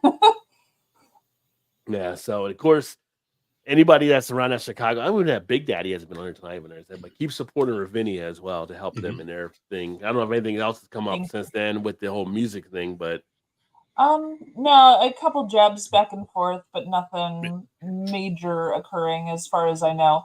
Again, I've told the owners to please not inform me of what's going on specifically because, well, I have too much to handle to take that side of things on too. But also I can put all of my focus into the tap room if I am not focused on the lawsuits. So plus, because it's an active lawsuit, the staff isn't really allowed to talk about it. I mean, so right. The only things they can talk with customers about is what's been in the papers or on the news or whatever. So that's all any of my staff knows, and I'm doing that on purpose because it's an active lawsuit. You can't talk about legal matters. Yeah. So as far as anything specific to that, I have very little information except that we are doing our best and holding on as best as we can and seeing what'll happen. There you go. That's all you can do, really. So you got to try to fight. Yep, pretty much. And So then the we have several lawyers who are helping us. A couple of them are literally helping us pro bono right now. There's a couple that, well, there's one that I'm thinking of. Sweet guy, I just adore this guy, and he just gets free beer, and he's just a happy camper. He's helping us with the lawsuit, and he gets Hey, free beer, and he's just like, that- cool. There's nothing wrong with the barter system. Yeah, Nothing so wrong at all. he'll come in and well, it's not free beer, obviously, because that's illegal, but you know what I mean. Like it's going onto a house account that's being tracked and everything. Yeah. But You're like, it's illegal, but it's Chicago. Wink, wink. well, you know, like free alcohol. I is know. legal, Yeah. but it is barter system in a way, but there's more to it than that. I'm sure Yeah. the owners have the maths down proper, but either Yeah. way, we do have some lovely, lovely human beings who are helping us out of the goodness of their heart on their free time, and I'm very, very grateful to those folks who are giving us a little extra help when we. I mean, this is really hard. We're fighting someone with a lot more money than us.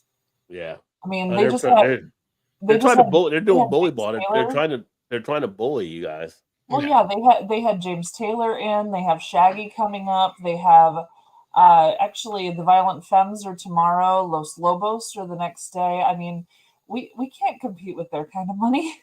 Yeah. Not to mention they're a non-for-profit, so they get millions a year from donors too. And like we don't have donors. Yeah. If we ain't giving you tacos or beer, you ain't giving us shit. That's not how that works. Right. So, yeah, it's really nice that there's some wonderful humans out there that are helping us out. And I mean, I have fingers crossed, and I'm just trying to make the tap room the best place it can possibly be and give our customers a wonderful place to come to and my employees a great place to work. That is where my focus is. Good So, focus. Yeah. yeah. Yeah, it was cool. Last week, first time meeting Andy and his wife. He's like, they both seem like really cool people. Yeah. Oh, Andy is the sweetest. Yeah. So Ravinia Brewing has 4 owners total. Jeff and Chris, who are in town, but Andy and his family live in Australia. Mhm. And then we have another one that's in California. But Andy's here for the whole summer and Yeah. is just like so wonderful. And I adore him. He's been helping me out with so many things, especially heavy lifting, because I can't lift a keg right now. Yeah. Like, talking to him and his wife, and like the piece that I was doing was mostly on food. And, Yeah. we talked about the beer that we were having and the food there at Ravinia. So like I could see, like the guy I was talking to, Aaron, he was like right across from me. And then I could see Andy's wife kind of like in the corner of my eye. And she was writing down like the food places, because we were talking about like places in Chicago for Yeah. like beef sandwiches, hot dogs, pizza. So when we were done, they were like, okay, what were some of these places you mentioned? I'm like, oh, well, you got to go here for this. You got to go here for that. I'm hoping you put Bad Apple on that list. Good burgers, but like we were trying to tell them like where they were at, like some like places close by. They wanted to try like Chicago barbecue, so like we were sending them down to Lem's, down on the south side. Like it's a drive, but it's good. You got to go. And So other Rod, place, before you panic, Rod, I actually told them about Bad Apple and All right, how there they you can check out Hot Butcher. So they Yeah. already knew about that from There me. you go. So There you you're go. golden. All That's right. cool. I did talk to them about it. So but yeah, we were like they were getting like, okay, what kind of pizza? Like this pizza, are like, oh, you got to go here for the thin crust, here for the deep dish, Yep.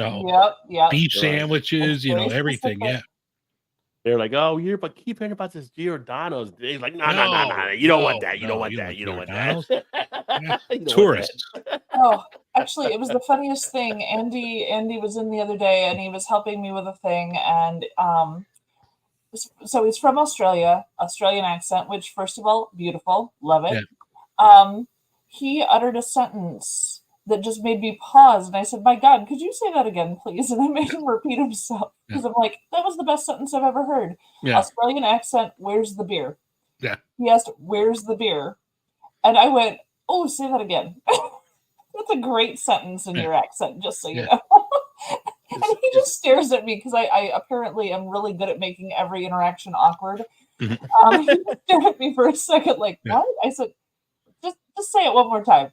Yeah. He did. I'm like, It's best sentence funny. ever. Every time you said Australian, in my mind, I kept thinking Men at Work in the Land Down Under. Yeah.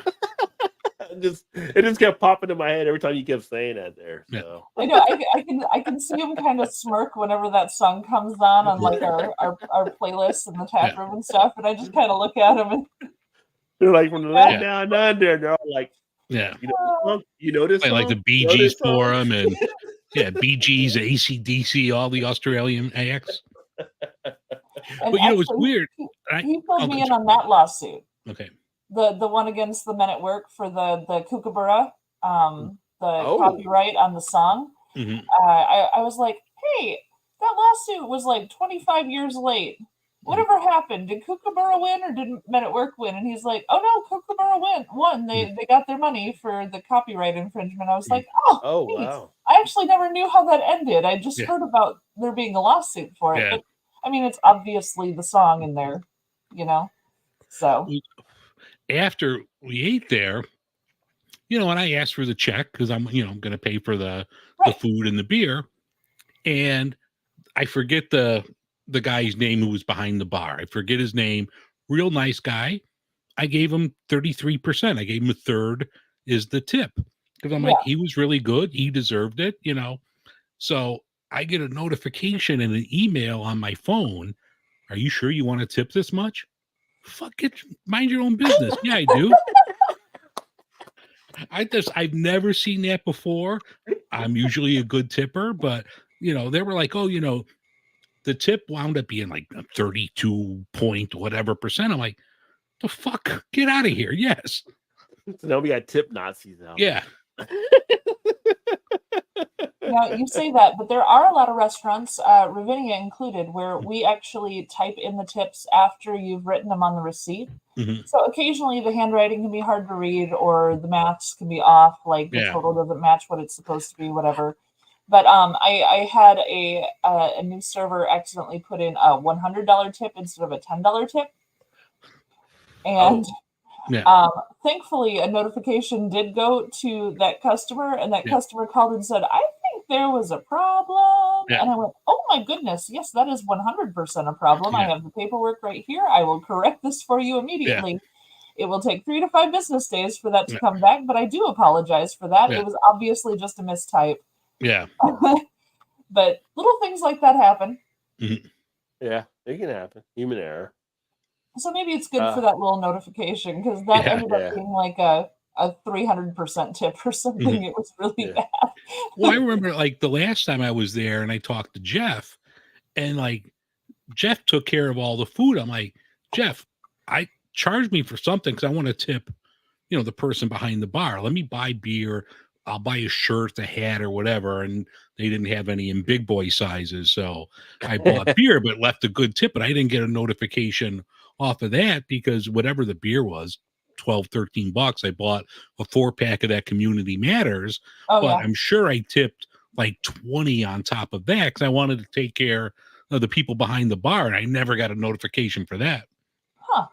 That's strange. Mhm. By the way, you're apparently going to the wrong location. I have all the things for itty bitty people and big boy people, and nothing in the middle.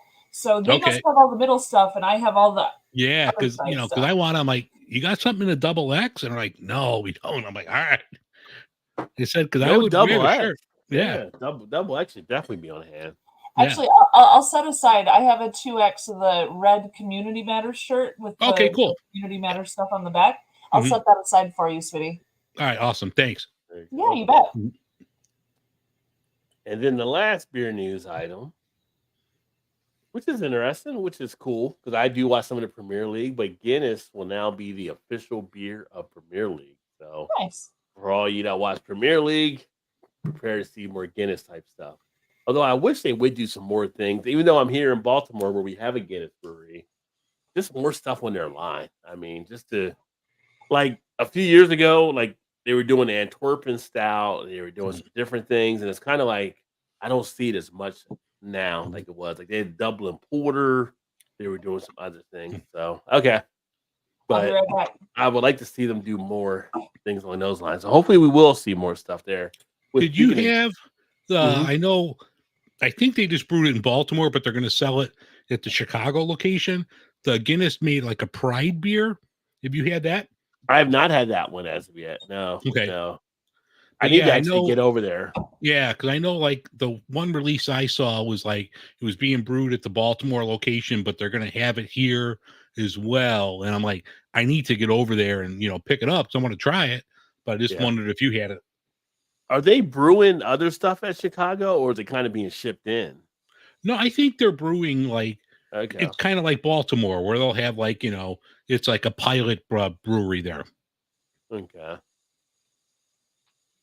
Yeah, I would say here, I don't know how they did it in Chicago, but here they actually have a pretty good IPA flight and stuff you can do. Okay. Which they don't put out in the market. You have to go to the Yeah. brewery to actually get it and stuff. And they have some other different stuff they're doing. I think they did a couple sours and some things as well. So Okay. they've got some pretty cool stuff. I would love to see the Chicago thing. Hopefully, when I'm out there, whenever again, I Yeah. Chicago spot. Check it out. Oh, let me see here. The Englishman be fine with that. Just give them directions to the next nearest pub, and they'll be fine. Yeah, I mean they're out of beer. Just point us to the next one. They'll go damage another one and drink 60 kegs. Yeah. That is crazy though. How they shut that bar down. Trez, what up, my friend? Cheers, buddy. Great to see you, brother. Trez in the house. Up, Trez from Emerson. In a perfect world, there'll be more alcoholics to keep these breweries pumping out sweet nectar. I do what I can. If only others did their thing, everything they could. These candy ass generations suck. Yeah, it's a different time for some of the younger generations, but they're into their seltzers and their non-alcoholic type things or whatever. But give them time. They're still learning. Yeah. I saw one state. I can't remember what state it is, but they're talking about taking the drinking age to 18. And I felt like personally offended myself because the year I was turning 18, it was 18 and it went to 21. I'm like, hell no, they do not get that break now. Yeah. They got to wait just like I did. Yeah. I think my first legal beer was in England because it was, 17 or 18 at the time. Oh, yeah. Yeah. So I was there when I was 19. So that was my first legal beer was in England. Yeah. Where they were like, I think it was even younger than that because I think like some of the little like McDonald's and stuff like that, you can find like alcoholic drinks in some of those spots. So yeah. Those Europeans are so progressive compared to us. Yeah. What's up, Hopped Up? Cheers up, panel. Hope you have a great night. You too, my friend. We are here just drinking some beers and talking about some stuff. Oh, Jaws kind of swam ahead a little bit. 42% right now. If you haven't seen the poll, make sure you take the poll as well. Best summer movie to drink a few beers to. I put 4 choices out there. I can only do 4.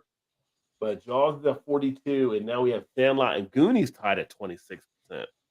I felt like Goonies would have been higher. I was just thinking Goonies was just like, who doesn't like the Goonies? I mean, you got Chunks, you got the Truffle Shuffle, you got all the stuff happening there. Goonies is a great little movie. It's fun. It's entertaining. All right, hold up for 1 second because I have Cheers my to own Ray. breaking news. Hi to the Elkanuts, but I have my own little breaking news thing to share if that's cool. So Sure. first, Roaring Table Sunwork Kolsch Style Golden Ale. I have had this one before and it's really good. But my father is currently visiting and he's downstairs right now. And he's Oh, is watching he? a Nice. show on TV. Cheers, RS. So he decided he wanted a beer and he went in my fridge and he found a beer that was an IPA and decided to open it. And he debated texting me first to make sure it was cool to take, and he didn't. But Cheers, Carol. Mm-hmm. Hi, Mom. Oh, that's Mom. That's my. You need That's to. Mom, Oh, hey, Mom. But he Mama opened my 1 can of Heady Topper that Shane gave me. Oh, Oh, well, it was Father's Day, so you got to let him get away Yeah. with it. I know. There. And you know what? I hadn't gotten to try it yet. I just tried it now with him, which makes it even more special to me. Yeah. And honestly, the flavor profile is more his style anyway. I liked it. I did. I was like, no. I liked it, but it is more Yeah. his style, and he loves Okay. it. So that actually worked out really well for both Yeah. of us. I have now tried Hetty Topper. I'm pleased to say I've joined the club of Hetty Topper triers. And my dad is going to go ahead and enjoy the rest of that. But I just thought that was really funny. I thought I wanted to let you guys know. Here's an extra Father's Day gift, right? It was There a you go. bonus Father's Day gift. That's right. And he's Carol. loving it. So, and thank you to Shane, because Shane's craft beer review is the one who gave me that. All right. Yeah. Shane drove 9.5 hours to get that beer. I drove 2 hours, and they still had beers left over like weeks after I was even there. It was just like, yeah. So I don't know what to make of that. I'm just saying, just One thing I will say, the Sunwork Kolsch style golden ale from Roaring Table, a little bit on the sweet side, but I actually kind of enjoy that. Like it's okay. a little sweet for a Kolsch, but I like it. It's good. Oh, thank you, Mal's mom. There, Carol, you're looking great at all y'all. Appreciate Thanks, you. Mom. Ray I says, finally got all my dental work in. I'm not sitting here on the thing without front teeth. well, that's how we know you're up north and not down south. Yeah. No, I had to go without it for a month. It finally came in yesterday. I'm sitting there like talking to you guys, and when I was at this thing last week, I'm like, man, I look like Cletus. I don't have like a front tooth. And like the dentist is like, it's coming. Well, you're not whistling while you talk. No. So Ruby, I'm gonna have to grow the mustache long just to kind of cover that shit. Oh, you're gonna look like Chew. Be careful now. Yeah. Ray just left Shane's place. So yeah. I was talking to Shane earlier and stuff too. So they're making more videos and making some planning, I'm sure, for the upcoming thing. So I've been having trouble with PayPal. I keep trying to send the money to him, and it will not go through. I don't know what's up, so I have to figure out another way to pay him. yeah, I gotta send it to Shane too. If I have a problem, I'll let you know as well. But Ray may want to mention that to Shane. Yeah, well, I've texted Shane and said that I've been having issues with the app. I keep trying, but for some reason it's not going through. So, I mean, I'll get you the money. I have it. I just can't send it for some reason. I got you. With the planning of the event, do you think Ray or Shane, which one is Pinky and which one is the brain? Which one do you think is Pinky and the brain? Ray's like, you better pick me for a brain. I think they take turns. I think they take turns. You think they take turns? I think one's going to be the goofy one while the other one's being serious, and then they'll flip flop. I really think they take turns. I do. Ray says, I'm definitely Pinky. Planning for what? Yeah, okay. Yeah, play to denial. I'm in denial. I don't know what you're talking about there. Your dad says delicious. Oh, yeah. Hetty Topper is good. He's loving the Hetty Topper. I did prefer Focal Banger to Hetty Topper, but Hetty Topper is still solid. Dad, save me a sip. I'll sneak down for another one here before I'm done with my sip. I need to get a beer because Dave got a beer and you got a beer. I didn't get a beer, so I go get a beer. But Dave, you can let him know which beer you got too if you like. I'm having from Maplewood in the city, Son of Juice. It's old reliable, 6.3%. Mosaic, Simcoe, and Nugget hops. Just a great beer. I think like they make this in the stovepipe cans now. Oh, really? Yeah, I thought I saw that at the Jewel. They had it. I'm like, Son of Juice in the stovepipe. Okay. I'm surprised they would make that decision because the toppers for those are more expensive and everything. And actually, I think the cans are harder to get. So that's weird. I don't know if it's, maybe because 19.2 and maybe, I don't know. It has to be more beneficial. I don't know. Maybe, somebody's going to buy like one can instead of buying the 6-pack of it. Maybe. I don't know. But yeah, Son of Juice is solid. Mhm. Good go-to. Do you see they have a gin that's coming out that they're going to have? It's hopped, so it's a gin, but at the end, it's not like dry hop, but they're using like 2 different hops in the gin. I'm like, that sounds intriguing. Well, my dad, who is watching downstairs right now, he is a gin drinker, and I have known that they were working on a hopped gin. So, Mhm. yeah, the moment that comes out, that's going to be another gift to Dad, like Yeah. the Heady Topper. Like Eddie Topper, yeah. But yeah, a hopped gin sounds literally up his alley. There's Yeah. nothing closer to his alley than a hopped gin. So, but which hops would they use? Because you can't use like Citra, right? Like, Stand by, because I actually oh, if you know the actual hop, I am curious. no, I actually do, because I talked about it. It has that on- juniper thing, like Centennial, maybe? Yeah, no, I talked about it on my show last week, and I have my notes here. So let me just pull it up real quick. Cool. Ooh, Dave, I want some. Raise that, whatever you got there. Oh, Oh, Son yeah, of Juice. Dave's having Son of Juice. By Maple. Oh, okay. Oh, okay. Yeah. Okay. Wait, I he have said he's waiting for a chance to try both of those? Oh, Both great. what's? He said what? He's waiting for a chance to try both of those. Okay, are you talking Son of Juice? Because I feel like I brought some to the fridge when our fridge was full of beer at the Chicago one, but I don't know if we Was went it to Hetty? Was it Hetty Topper as well? He was thinking of Oh, Hetty maybe. Hetty and Focal, because I mentioned Oh, Focal. Hetty and Focal, Focal, okay. yeah. Gotcha. Yeah, I like both of them. Focal was definitely a little bit more of a play for me, but both are so good. I did But mix yeah. them together, and they were pretty good together too. Here in 10 minutes or so, I'm going to sneak downstairs for another sip of the topper. Yeah. It might be beer I gone. got- You never know. The It might be beer I gone in got- 10 minutes. You know, I know his approximate drink speed, so I think we should be all right.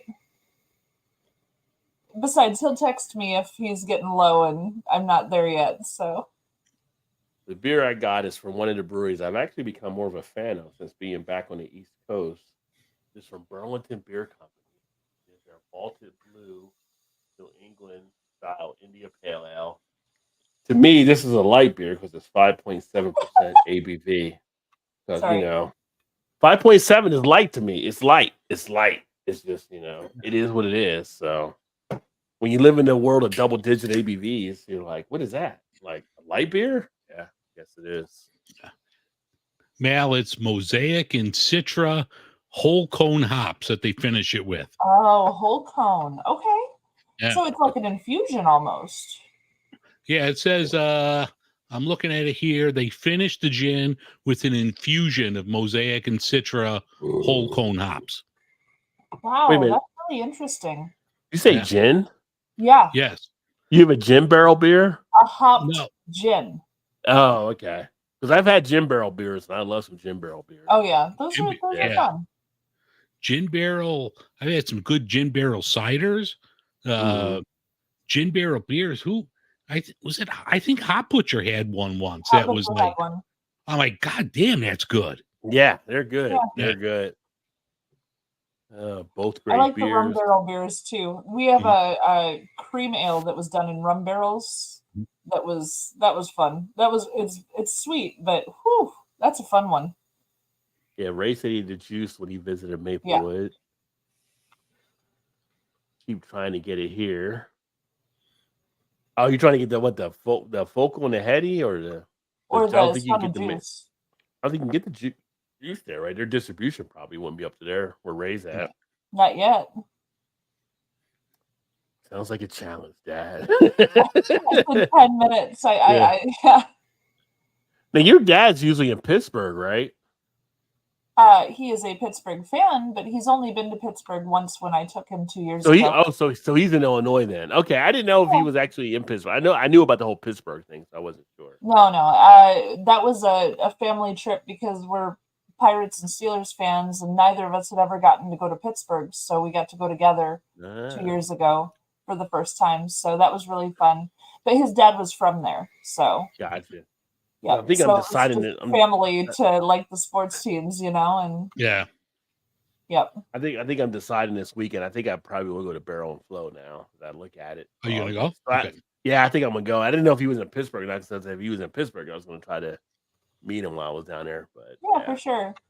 yeah, I mean, I'm cleared to go. It was just a matter of Pittsburgh's just not an exciting city for me. It's kind of like I thought it was very exciting when I went. I mean, I'm like if I go to Great American Beer Fest, okay, I'm in Denver. Denver's an exciting city. If I go out to somewhere like Vegas for their stuff, it's Vegas. If I go to New York, I go to Miami. I don't know. Pittsburgh is, I guess, because I went WVU. It was like we go up to Pittsburgh, and it's just like, oh, this is just like a steel industrial type city. It was just like a blue collar city. It wasn't like a New York type city type feel. Now, I'm not saying you can't have fun in Pittsburgh. I'm just saying No, it it's not doesn't industrial pop or- with a yeah. lot of the entertainment. Yeah. Yeah. But I mean, first of all, cleanest city I've ever been to. Gotta say, those Have you street been to- sweepers have you are been- running have you been to Charlotte? 24/7. Have you been to Huh? Charlotte? Have you No, been to I haven't been to Charlotte. Oh, Charlotte. Well, I is mean, a- I've been to Charlotte Airport on a All right, layover Ray. for a second, but that Cheers, doesn't- brother. Charlotte is probably Ray. the cleanest city. Charlotte's probably the cleanest city I've ever been in. It's Yeah. just But I thought they that take about pride in Pittsburgh, stuff. too. It was just beautiful, super Yeah. clean. I mean, those street sweepers were literally nonstop. Yeah. But Well, I and the haven't beer scene's been to Pittsburgh since the '90s, so it definitely could have changed. It definitely Yeah. could have changed, no, right? the beer so, scene was quite good, and they had like a little district that was just like restaurants and bars and fun little stuff, and I had a lot of fun there. It was a fun city. Did you go to the Southern Tier spot there at all when you were back? I They have did. Southern I Tier went as like I went How there for was the that? Oktoberfest party. It was an Oh. Oktoberfest party when we went. The place was jam packed, and we Yeah. still managed to film two 60-second sips. It was really fun, but you could There you barely go. hear me. yeah. Yeah, that was a really fun day. We got there a little early, and we got to eat too, and then got to film some. So it was a really good day. Okay. Because I think Barrel and Flow is not too far from. At least when I was going to go, it wasn't too far from that as well. But I just feel like it's a good opportunity. I mean, I was debating back and forth, and I've definitely wanted to meet some of the people out there. Some of the people I wanted to meet me coming. I was like, can I get it organized? And so yeah, I think I'm going to probably go. Well, it was really funny too because the Southern Tier location is like directly between the baseball stadium and the Heinz Stadium, so it's like Mm. right in this crazy busy little area. And there's so many people walking around, and just the beer garden was giant. And no, we had a really fun time at Southern Tier that day. The funny thing about Actually- debate. Go ahead, Dave. No, in that area, that was probably like the coolest place I've ever seen a concert at. It was like right next to Heinz or whatever they call it now. It was called like Stage AE. Yeah, And I went to go see like Social Distortion there, and it's like a retractable stage. So in the weather's cold, it's an indoor arena. When the weather's nice, they roll the stage out and you're outside. okay, that's cool. And this Yeah. was like early May, but it was like one of those like early summer days. It was like 80 degrees. So they rolled the stage out outside, and it was like perfect sound. I'm like, this is really cool. And then you had like Heinz Field right behind you. Yeah. So they had a concert going on, but obviously we were there for the beer and the baseball, so we didn't go to a concert. But they were setting up, like all the tour buses were there, like setting Yeah. up for the thing, and it was like in that area. It just we weren't going to that specific, but Mhm. it reminds me of those hotels that used to have the indoor outdoor pool where there was like the little window you could swim through. Yeah. That's what it reminds me of, is the indoor outdoor pools they used Yeah. to do. Yeah. Yeah, I mean Pittsburgh. And Permane Brothers, I could use a Permane Oh, Brothers heck sandwich. yeah. It's been a long time since I've had a sandwich from that spot. So, It was good. yeah. I So get to have it in Fort Lauderdale too. Apparently, they opened one. they have down- one down there. Oh, I did not know that. Yeah, they When opened you one in Fort Lauderdale. are you going down there next month or? No, Chu actually surprised me with a trip there early this year. Like literally. At Oh the yeah, airport. when you could, When yeah, I I remember didn't you know where surprised we you were with that going. one. Yeah. Yeah. So But when you we- had you had it down there already then, Permane Brothers. Huh? You had Permane Brothers already. You haven't been Well, I down there had it yet. in Pittsburgh already 2 years ago, but when we were in Fort Lauderdale, we were just walking to the beach. And when we got to the beach, there was Pravani Brothers right there, and I was like, "Are you kidding me?" Like we were like, "Well, shit, we gotta stop for You gotta hit it. ourselves." You gotta hit it. Yeah. So it was a bit of a shocker to find that there. So it was kind of fun. Yeah. Yeah, it'll be kind of cool because I got actually some of my old WV alum around Pittsburgh area and stuff too, so it'll be good to catch up with some of them. But yeah, so that'll be like an event. They got like a bottle share the night before the fest, and then they got the fest, and then that Sunday got a brunch type thing deal. So I'll probably get it all set up. But it's just like I got that, and then we got the beer tuber thing next month. So that's like in August, the beer tuber thing next month. So and then I'll be back in Cincinnati for my day job, which I'm going to probably take a day off just to go get some of the beer stuff there that I can't get here anymore. You just got to go back to Jungle Gyms or whatever that place. Oh, was. I got to hit Jungle Gyms on there, right? Because it's kind of Yeah. whoa. Whoa. Did your ghost move in with me or something? Yeah. Like what is That way. happening here? But yeah, Jungle Gyms is there because now that I know the flight rules in Dave Airport, they're like, you can have stuff in your check bag if it's under 25% ABV or whatever. And I'm like, I can look because I got to fly because the company's saying we're flying Southwest, but you get 2 free bags. I got a bag just for beer. Load it up. I've done that. I've done that before. Actually, we did that going to Atlanta. We had a suitcase, but with the stuff we brought and beer in there too, we could only fit, I think, 2 6-packs before the weight limit because we were flying cheaper, obviously. So watch your weight limit. That's the biggest thing. Yeah. Usually I'll fly Delta. Delta will usually give a little bit of an edge just because Delta has a hub in Cincinnati and everything like that. But it's kind of like I am gonna swing back downstairs for one more sip of that beer, though. You better before he gets rid of it there. Yeah. Or you just find like I just realized I need him to hold on to one sip for Chew because Chew hasn't tried it either. Yeah. Chew's gonna be. I think he's gonna be out of luck. Yeah. He might be. He may be out of luck. Sorry, Chew. Sorry, Chew. But having tasted it, it's not Chew's style, so he probably he's not wouldn't missing enjoy it. it He's not anyway. missing It's okay. anything. Yeah. But it's funny. I think you mentioned on your channel or your show, we'll take one time you talk about here in a second for people that may not know from Beer in Front. The Kelsey brothers, you mentioned garage beer. Yeah. So I had the fortune of when I was in Kentucky, Braxton was in my backyard. So I had garage beer years ago, way before it hit like the mainstream type I thing. think So you it's kinda even sent me interesting. like a couple years back, like when we did like a beer exchange. Oh yeah, I think I might have sent you one Yeah. of those. Yeah. And it's interesting seeing them have this big run. Like I don't know what Braxton got paid off of it or anything like that, but that could have been a big hitter. But they were like, oh, okay, this company wants to brew it, we'll sell them the rights to it, and they still put the Braxton name on it. But it's kind of interesting just to see. And now you got the Kelsey brothers getting involved and stuff, try to push it more. Yeah, and it's weird. Like that's something like why didn't Braxton just hold on to that? Yeah. You'd think you would want to play the long game with something like that. Like every market it goes into, it does well. Like you see the Montucky cold snacks and other things that, make headway. You would think like Braxton would want to hold on to that. Yeah. Braxton has a solid operate. I guess when I was in Kentucky, they were probably one of the ones that were very good at how they're planning. They were one of the first craft breweries I saw that had their own 18-wheelers. So you knew they were on to something, right? They're moving that much beer because you don't see like craft breweries with an 18-wheeler or like Braxton on the side of it.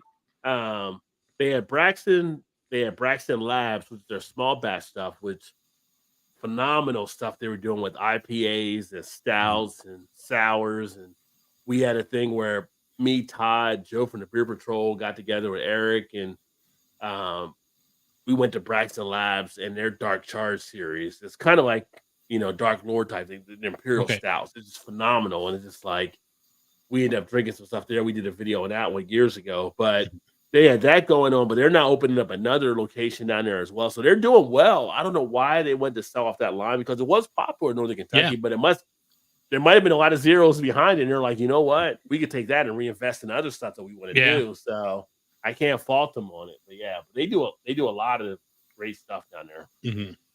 Yeah, it's like weird. Like, it was good. I had one of their like reps on the show last year. We were talking about it like that. And the Montucky cold snacks, it's good, but I don't think it's all that much different than your Bud, Miller, Coors, Yeah. whatever. But I think it's just like the perception of this isn't my Independent. father's beer, Yeah. my grandfather's beer. This is our beer. So I think that's what's catching on. Yeah, I think you get that when you mix it with some of the, drinkers of all ages. But if you got like some of the more younger type, it's kind of like that independent feel to it. So it's not Yeah. like it's like anti-establishment. It's not part of the establishment. You can enjoy this one and not Mhm. throw money into AB and Bev or Yeah. whoever it may be out there. So, but as a lager, it's a decent lager, especially to beat the heat. And Yeah. they had that. They had the lime version. I've had both of those, and Mhm. it was always just surprising when I saw they sold it off. But if you ever had any of the other Braxton beers, you're like, these guys really do some good stuff. So I'm looking forward when I'm back in Cincinnati to try to get some of their Braxton stuff and Yeah. bring that back on a few things too. But Kind of like so much- Revolution they have their cold time lager that kind of has that retro can like look to it. So Mhm. I mean, we'll see if that's going to wind up being something that's more regionalized too, where okay, I could go get Garage or Montucky, but I might Yeah. stick with my local brand here. Yeah, I need to reach out to the Montucky guy. That's kind of a phenomenal story and what they're actually doing, Yeah. just staying focused on that one beer and the success they've actually had. When we're done with this, I got stuff to do tomorrow morning with my mom, but I know their rep because I had Montucky on too. So Mhm. I'll exchange info, see Okay. if you guys could hook up. But actually the same PR rep, I don't know if she's still working with both, but the rep that I did with Montucky, she hooked me up with Garage as well. Oh, okay, cool. Yeah. Cool. There you go. Yeah. Yeah, that'd be awesome. Yeah, like I said, Yeah. because you see their name is definitely coming up more and more, and it's Mhm. kind of like they're making one beer. They're having Yeah. great success, but they're just making one beer. They're like keeping it Yeah. simple. So Yeah. they're kind of like, this is what we do. Yeah, it and was this is what cool. we're Like gonna I do. had them on I think 2 years ago in Garage. I mean, hey, it's a great story. People are making money, people drinking beer, so I can't knock it. Yeah, yeah. No, I mean, you got these two NFL stars that kind of signed in now that are kind of buying into that are going to get you more publicity, I'm sure, out there, especially Yeah. Travis more because Travis is still playing and he's Yeah. dating Taylor Swift. Come on, if you're dating Taylor Swift, you got a platform where you can I try wanna to see, move some stuff. Taylor jump on stage Stone Cold, just shotgun in the garage. Well, beer. apparently there was a video out there where she chugged a beer and like he was like all like Google-eyed about it when she was Yeah. chugging his beer and stuff. So I don't know. She's Yeah. picking up some of his bad habits already, Yeah. apparently. Because those guys, they both went to UC, Yeah. which was right across the river from where Braxton was. So they know that area. Mhm. But they were some partiers back in the day too, from what Yeah. everything I know. So, I mean, yeah. and they've always stayed true to their Ohio roots. Like you see Yeah. in the Cavalier games and everything else. So, I mean, I respect them. Yeah. I see too much of them, but I respect them. Well, I saw some people get upset because they saw like them chugging beer. Like, they're living their life. How's it really affecting you? It's not. Yeah. It's not. You're just kind of hating on them because they're able to do that and you can't. As Yeah. long as they're smart and they're not like Justin Timberlake and they get an Uber, let them do what they Oh, want to do. God. How do you? I can do this with a lot of celebrities, right? Like, how do Yeah. you like got that much money and you get caught like DUI? Like, how do you not have a driver? You're going out drinking. Why are you like Tiger? Like, what are you doing? Like, Yeah.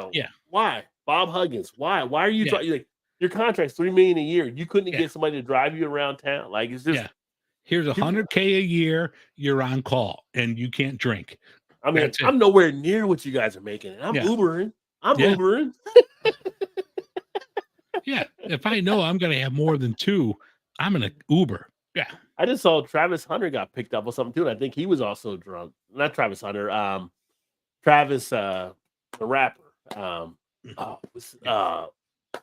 thinking it was Travis Hunter. He's the rapper. Yeah. I was almost got confused with another player. But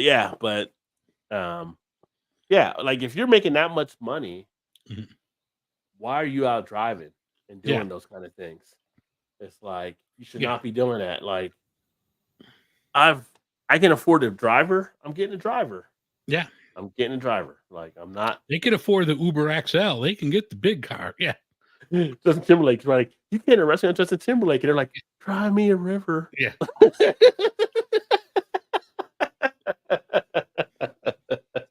So we saved just a smidge for Chew to try it. You can't save it till it's too late. He's not even home for a while. No, sorry, Chew. You might as well finish it. It sucks to be Chew. Yeah. Yeah, it sucks to be Chew. We saved just a smidge. By the way, that has been sitting in my fridge for an entire year, and it has lost none of its hops. Wait a minute, Hetty Topper has? Yeah. How has it been in your fridge for a year? Because Shane gave it to me when he was in Chicago. But how did you not drink it? Like, it's an IPA. Like, IPAs go to the front of the class. Yeah. I know, but I wanted to do it on the channel, and I haven't been able to film for the channel. I kept you don't put that behind the milk. That comes to the front. Like, that doesn't go behind the cottage cheese and everything else. No, that goes to the front shelf. Nobody puts Hetty Topper in the corner. Nobody puts Hetty Topper in the corner. That doesn't go in the lettuce crisper. That goes up front. I planned to film it for the channel, but because I haven't been able to do filming, it was sitting waiting for me to get back on the filming track, and I haven't been able to do that. So it ended up waiting. But honestly, it held up. That had a lot of hops. Just saying. Point there, you had IPA a year later, and it's still pretty solid. Damn right. Not that you drink it, the first day or two, first week, first 2 weeks. You can still hold if it's held properly, because you put it in the fridge and it's, it's basically suspended and everything. Yeah. It was never unrefrigerated ever. The entire time I had it, it was very carefully maintained. It was away from the light bulb even. I didn't have it by the light bulb in the fridge. I was careful. So no, it was excellent. Quite tasty. It's not my style, but it was really, really good. I'm sure it had to lose some of the hop, so I'm sure it was more malty, but I mean, it's a great beer is a great beer, yeah. If it's more malty, I probably liked it more then. Yeah. You did a Bill Nye the Science Guy, sir. I did a Bill Nye the Science Guy on my beer and saved it long enough so I would like it more. Somebody voted Stand By Me. We got 5% on the board. They're on the board. But I haven't actually voted yet, so I should probably do that. Jaws is at 42% right now. Well, I'm going to go grab one more. Sandlot Goonies are still at 26%, so they're battling. Well, you got the kids fighting the kids between Sandlot and the Goonies. You got the kids fighting the kids. Okay, let's see. Jaws is such a good summer movie, though. It is. You go in the water. Sharks in the water.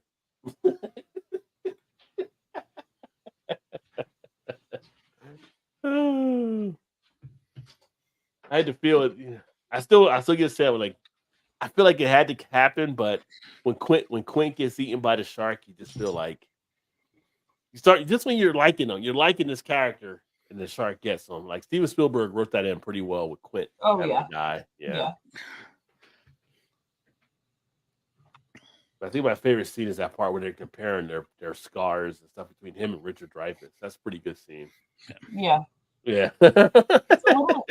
It's almost as intense as the attack scenes. That scene was very intense when he was talking about the shipwreck and all this stuff. USS Indianapolis. Which, now, because you got the internet, you pull it up and you're like, oh shit, USS Indianapolis did go down. You find out there's a little historical context to it. Downstairs, I have a 450-page book all about that ship. Yeah. And it starts out describing the ship, where everything was. It talks about everything leading up to the disaster and then the aftermath. And it's insane. The whole thing. And I have fish fear anyway, so I'm kind of ooh, no. Yeah. I've always had fish fear. Probably because I watched Jaws at some point as a child, but Yeah. Wait. Don't spoil it. I mean, this movie is done in 1975, so if you haven't seen it by now. I will tell you though, when I was on swim team, in high school, they put me on the short races because I was able to panic myself into winds. Because I'd be swimming. I would freak myself out that something was chasing me, and I would swim faster.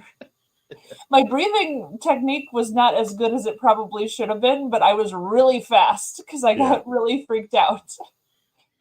So yeah. Well, here's the funny thing, Hopped Up. So when I was a kid, that movie came out. I think it was 1975, might have been 1976, but it was like I was like begging my mom to take me to go see this film, and she was like, "No, you're too young, you can't see it or whatever," because it was like PG or whatever, right? Like, no, I want to see it. I got into it within the first 5 minutes when that first swimmer goes out and the Yep. shark get. I'm The like, kid. okay, let's go. She's like, no, Yeah. you would have seen the movie. You would have sat there and watched the whole movie. You signed on, man. Mom's like, we bought tickets. We ain't leaving. You're gonna be in the. Yeah. It's just like I'm in the movie. Like, yeah, it freaked me out as well. It was kind of like because I lived in New Jersey. We go to Lake City every summer. So at that point, it's like, well, I'm only going to go right here for my feet in the water. I'm not going out any further because I don't know, Jaws might get me. So for a few years that followed, I didn't go any deeper than my toes could go. So it was like. So when I lived in the Caribbean, I had friends that would try to get me to go out snorkeling and stuff on the reefs and whatnot. And Yeah. I went out once and Those moms now. They're not allowed to be moms. Nowadays, they get like pulled into CPS meetings or something.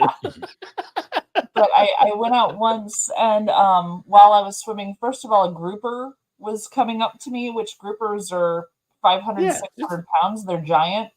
And I'm telling myself, it doesn't eat people. It doesn't eat people. It doesn't eat people. I'm okay. I'm okay. I'm okay. I mean, I'm we okay, eat I'm grouper, okay. so that's kind of risky on his part to come up because we eat But then grouper. behind the grouper was a barracuda. Ooh. And I went, nope, I'm done. And I Yeah. went straight back to the boat. I was like, no, I've had enough. Thank you. It was lovely. I had a lovely time.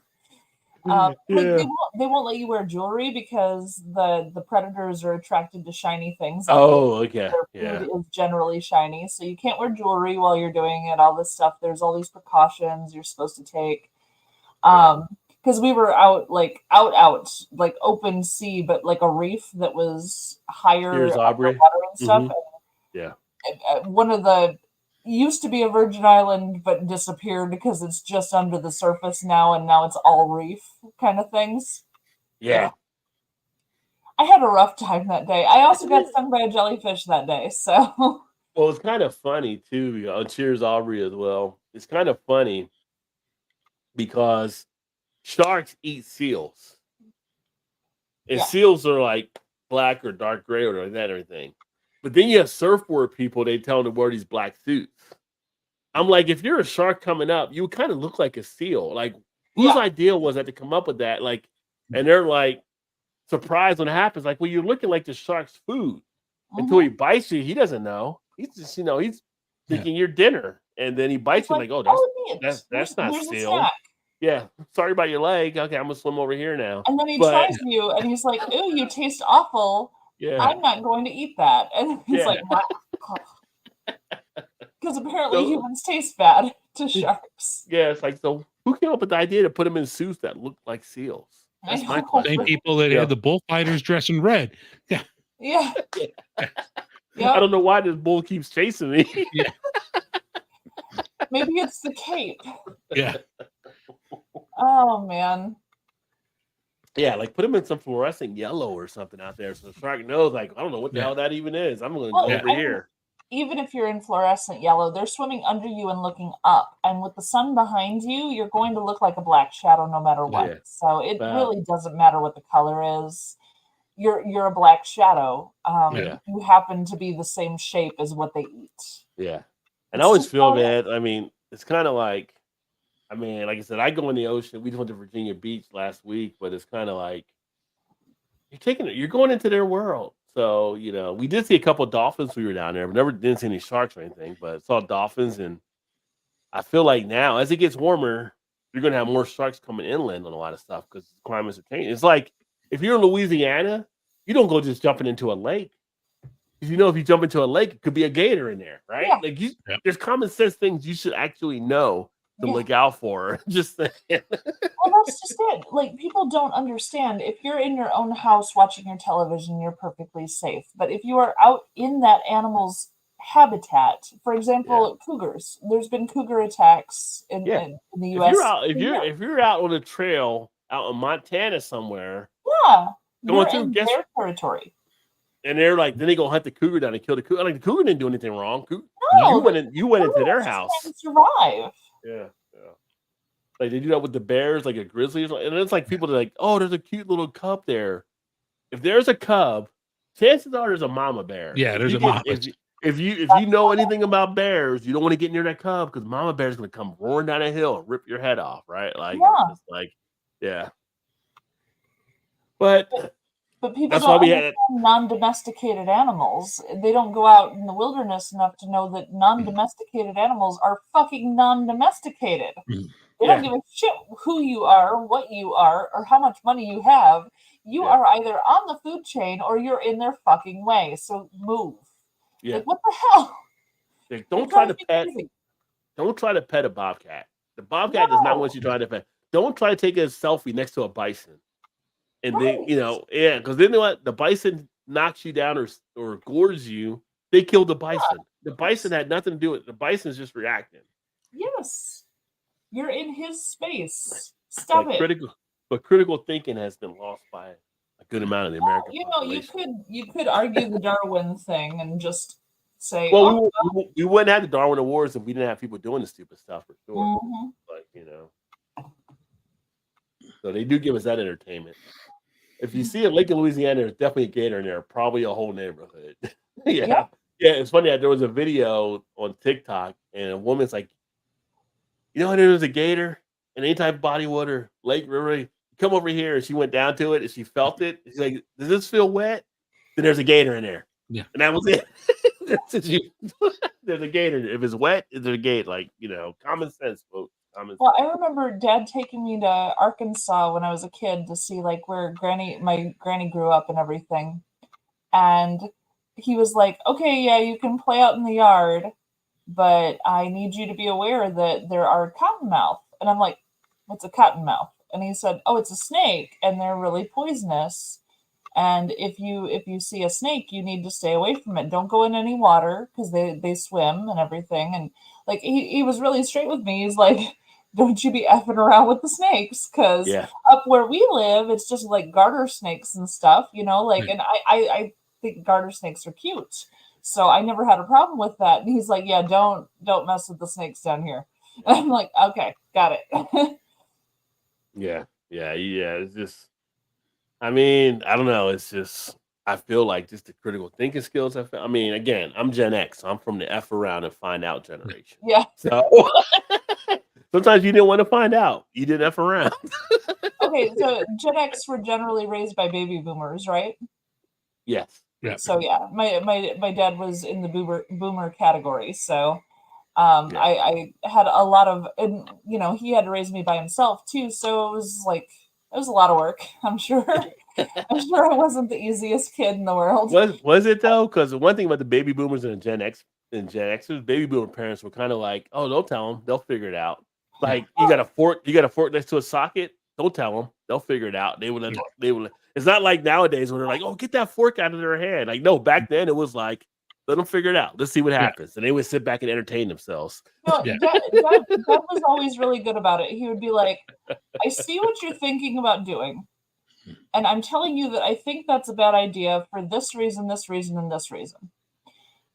I'm not going to stop you, but I'm telling you this is why this is a bad idea. And if I decided to go ahead, I would find out that he was correct, that that was a bad idea for those reasons. And if I decided not to, I didn't have those consequences. So I learned pretty quick that when he says, hey, you probably shouldn't do that for these reasons, there was a point where I was like, when he says that, maybe I should listen. So I got pretty good at, okay, he's not going to make me stop, but he's going to say, hey, experience, just letting you know, this could turn out bad for you. That goes to the F around and find out. Yeah. Like, I'm going to tell you, but, you do what you do. You do you. If you climbed that high in a tree and you fell, this is what could happen. Falling could happen. He's like, So there's maybe this they'll guy fund called them like high. Sir Isaac Newton who talked about this thing called gravity. Yep. So just little things like that, he would just be like, just so you know, Yeah. here's what could happen, and Oh, he would let me make the decisions based on that. So it was good. That's what you got to do. That's what you got to Yeah. do. Aubrey says, enjoying the Corona Light tonight. It's been a hot enough day. I feel like I'm in Mexico anyway. I thought, what the hell? Corona, yeah. Cheers. It's definitely, depending where you're at, you're under some heat weather advisories or warnings or whatever. Like, we've been fortunate to kind of hear where we're at. It was supposed to be hotter, I think, than it actually is. But some places, it was like triple digits already. Hopped on the cheers, Dad. You earned yourself another year old amazing beer. Grab whatever you want out of the fridge. There you go, right? Yeah. Get you some, RS. Get you some. Yeah. Oh, sorry. His name's Rick, by the way. If you wanted to, I don't know if you prefer RS. I don't think you ever told me, but I'm just used to calling him RS now. Yeah, I know. Point, yeah.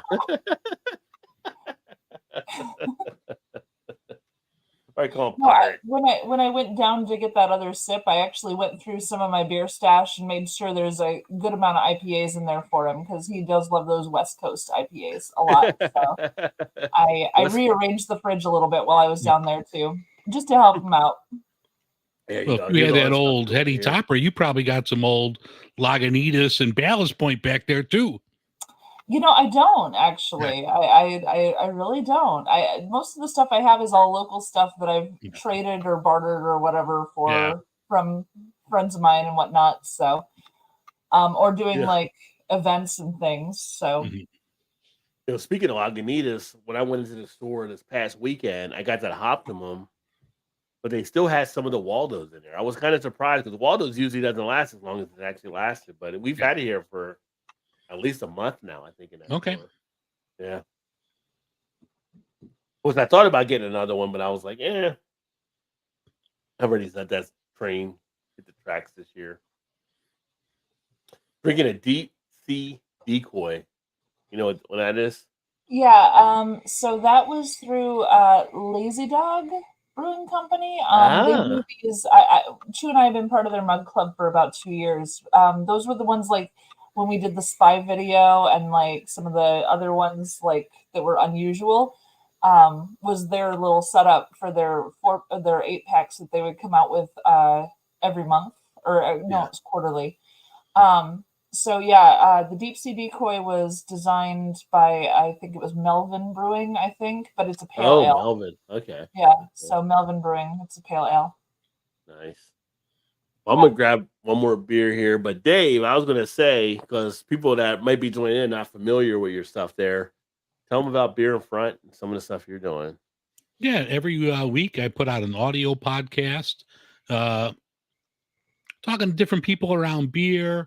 If I don't have somebody on, it's just, talking about beer from Illinois, Chicago area, but trying to do as much like interviewing people all around. Everybody's got a cool story about beer, and I'd like to hear it. I'm still mad that I haven't gotten to meet you in person yet. I know our paths have never we never run into each other. It's because I wasn't able to make it to Bug. I was sick for that. And Bug, and then Friday Night Flights. I'm like, I know. I don't see you yet. Yeah, Friday Night Flights. I had to be at the tap room because my co-manager was handling that event with so just. I never seem to run into you, and it looks like Dad just corrected me on who Abel made that Baker. beer. It wasn't Melvin; it was Abel Baker. I apologize. Abel Baker's good brewery for sure. There you go. But yeah, I made a mistake. Sorry. There's an awful lot of breweries out there. Keeping them all straight can be tricky. Yeah. Only 9,500. I mean, that's all. Number. Oh, pshaw. Yeah. I mean, I have 8,000 of them memorized already, so this is fine, right? Right. But, what's going to be number 10,000? Right, yeah. Well, 10,000's coming up. Because one closes and one takes over. One closes, one takes over. One closes, one takes over. It'll be interesting. 10,000 is going to be my brewery. When I get there, we'll be number 10,000. All right. There Well, you you go. better hurry up this year because it's probably going to be by the end of the year. Oh, no. It's gonna, what he was saying, the one closes, one opens. It's gonna do that until it's time for me to Yeah. open one, and then it's gonna Yeah. be 10,000. Ah, I already have gotcha. this All right. all planned out. She's got it planned out. She knows. Yep. Yeah. I have it on my calendar. Everything's good. Well, I'm looking forward to you guys opening that brewery there. Oh, me too. And It then, is an awful lot of work, though. I'll tell you, doing the Yeah. GM thing, Chu and I both at 2 different breweries, it's a lot of work. And we're the GMs, not like the owners. So it's like, oh my Yeah. goodness. So it's definitely work for sure. They, some of them they start up because they want to actually, make a penny off of selling them off the line. But a lot of them, the majority of them, are more that passion for making the beer. I think. Oh, yeah. Yeah, you got to have that passion because, like I said, it's thin margins, but Yeah. you're bringing this great experience to the community. So you got to Yeah. have that love for it. So, and the funny thing is, Chu and I, we don't think that we are going to be brewing the beer. We'll be kind of running the place and owning the place, but we want to hire a true artist who has that amazing creativity and that knowledge base to give them a studio to make their art. Like literally, we're just handing them a studio and saying, tell us what to do to make your life better, because you're going to make a lot of other people's lives better with your work. So that's the idea right now. One thing is, in the community that we're in, we have a lot of the guys that do homebrewing type stuff too. So who knows? I mean, there's some, and I've had a few of their samples, and they're doing some good stuff. Oh, for sure. Yeah. Actually, was it last weekend or 2 weekends ago? Was the Mundelein Craft Beer Fest happened, and there was a whole 12 different homebrewers that were there. Had a whole string of tables that was just homebrewers, and they had some crazy stuff. It was just nuts. They had some, styles that you never hear about anymore and stuff. It was kind of cool. So there's an awful lot of very talented people out there, and I look forward to finding our person. Yeah, I love that breweries that are actually not just following along and are actually bringing back some of the other stuff. So yeah.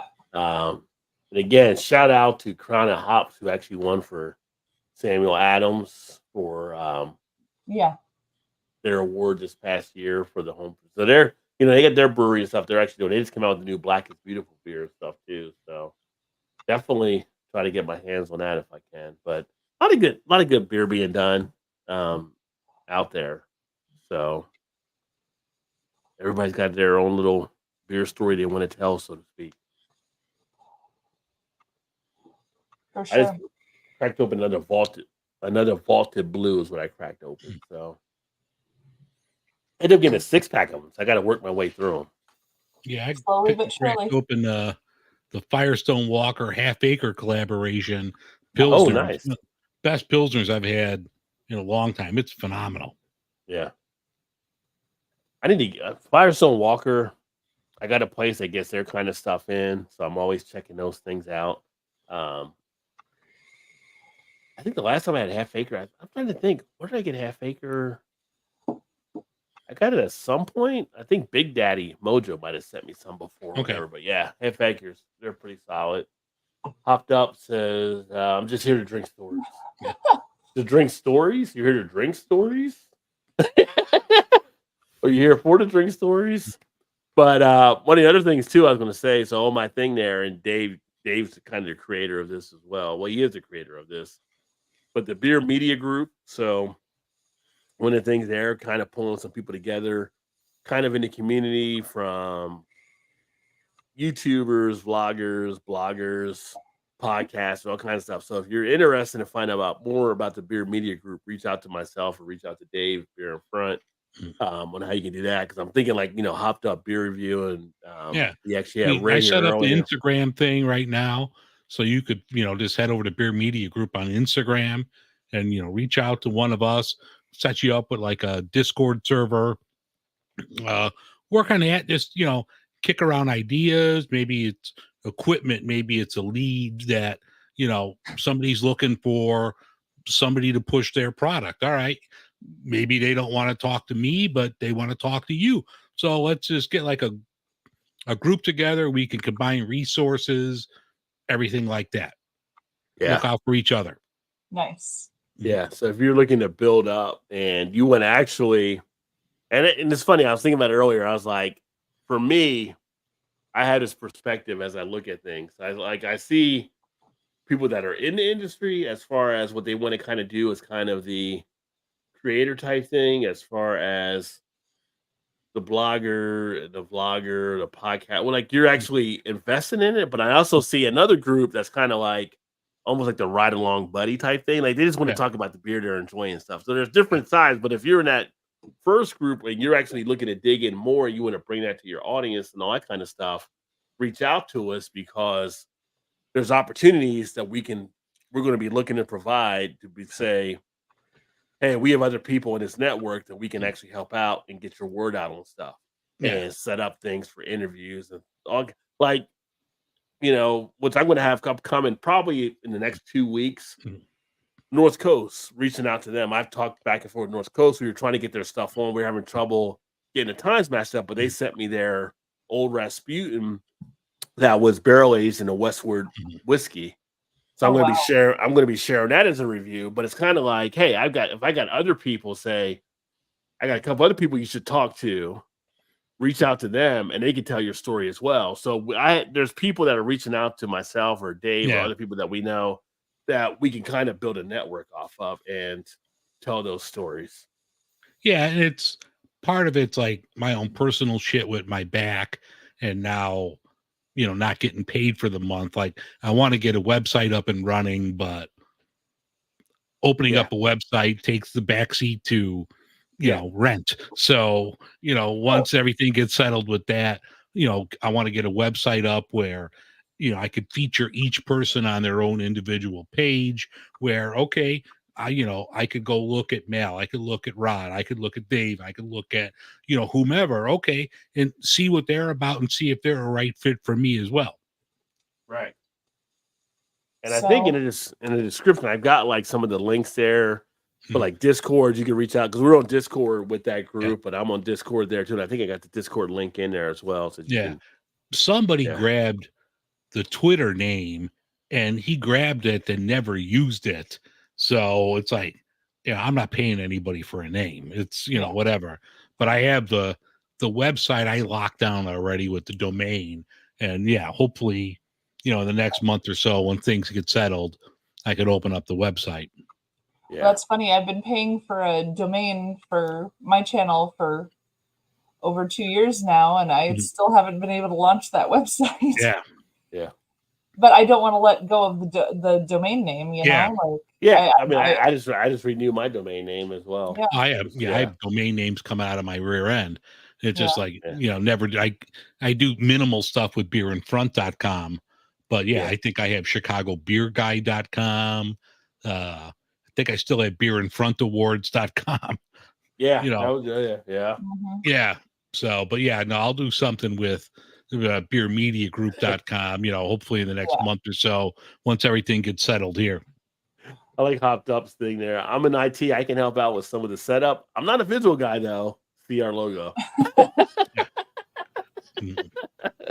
It's got beer in it, so that works for me. So, Now, one thing, like I come from a music background. I was obviously a music teacher for many years and all this stuff. And one thing I truly loved about the beer community when I started understanding the craft beer community as a whole is that it's all so much collaboration and so much not bad feelings. You're not mad if a brewery opens across the street from you because that means you're both going to double your income. Yeah. Like, and you share things and you help each other. And that I love that about this industry. That's part of why I wanted to go into this industry in the first place, is because it's all about collaboration and understanding.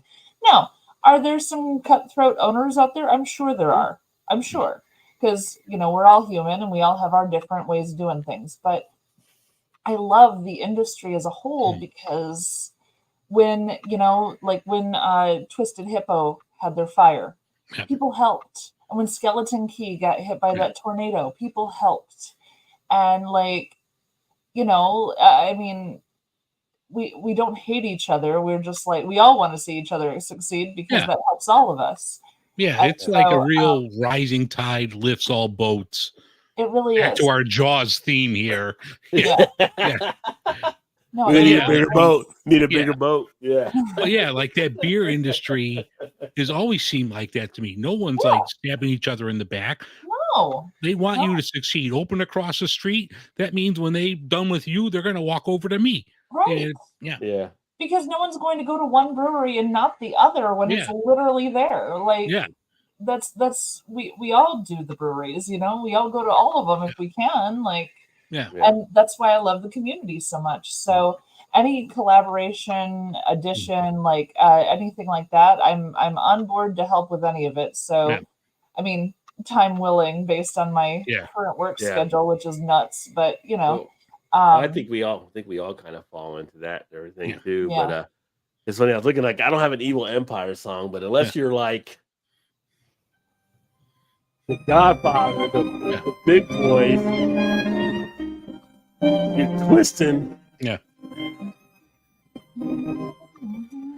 Unless you're like that mob under the two initials, that Yeah. you know what I'm talking about, or whatever. Like Yeah. most of the other people are kind of like, hey, we work together, we help each Yeah. other out. But unless you're the one trying to put people into the 6 feet under, Yeah. yeah. So that's the thing. It's kind of like you don't see this in other industries as much. Like you don't see like Nike and Adidas teaming up on something. You No. don't see, no. you don't see like some No, of you the, don't. Sony and And Microsoft. McDonald's Like, and Burger King are but not going yeah, to have a yeah. collab, But in beer, it's kind of like, oh, you're down on malt. We have some malt. You can borrow ours. You can do this, or you need hops. We got hops. So it's definitely more of that pulling together on stuff that Well, happens. I'll tell you, being part of that Illinois Craft Brewers Guild email thing, like seeing all the emails, we'll have one person in Southern Illinois asking, "Oh, I'm one bag short on Motueka. Does anyone have a spare bag?" And I'll either pay you back or pass it to you as soon as my order comes in. It's just running late, like, and people are on top of it. Like someone's like, "Oh, I just bought a new tank. Does anyone need a bright tank? It's these specifics." And like 30 minutes later, they'll put up another message and say sold because they already sold it. Yeah. Like Yeah. I love that. Like how many other corporations do that? Yeah. Like Yeah. it's insane. Yeah. But I Yeah, love I the mean- whole thing. Yeah, I mean it's different. It's kind of like even like back in the day, it was different where it was like you watch as I talked about one of my favorite shows, The Food That Built Americans, like that when they show like the stories of Yeah.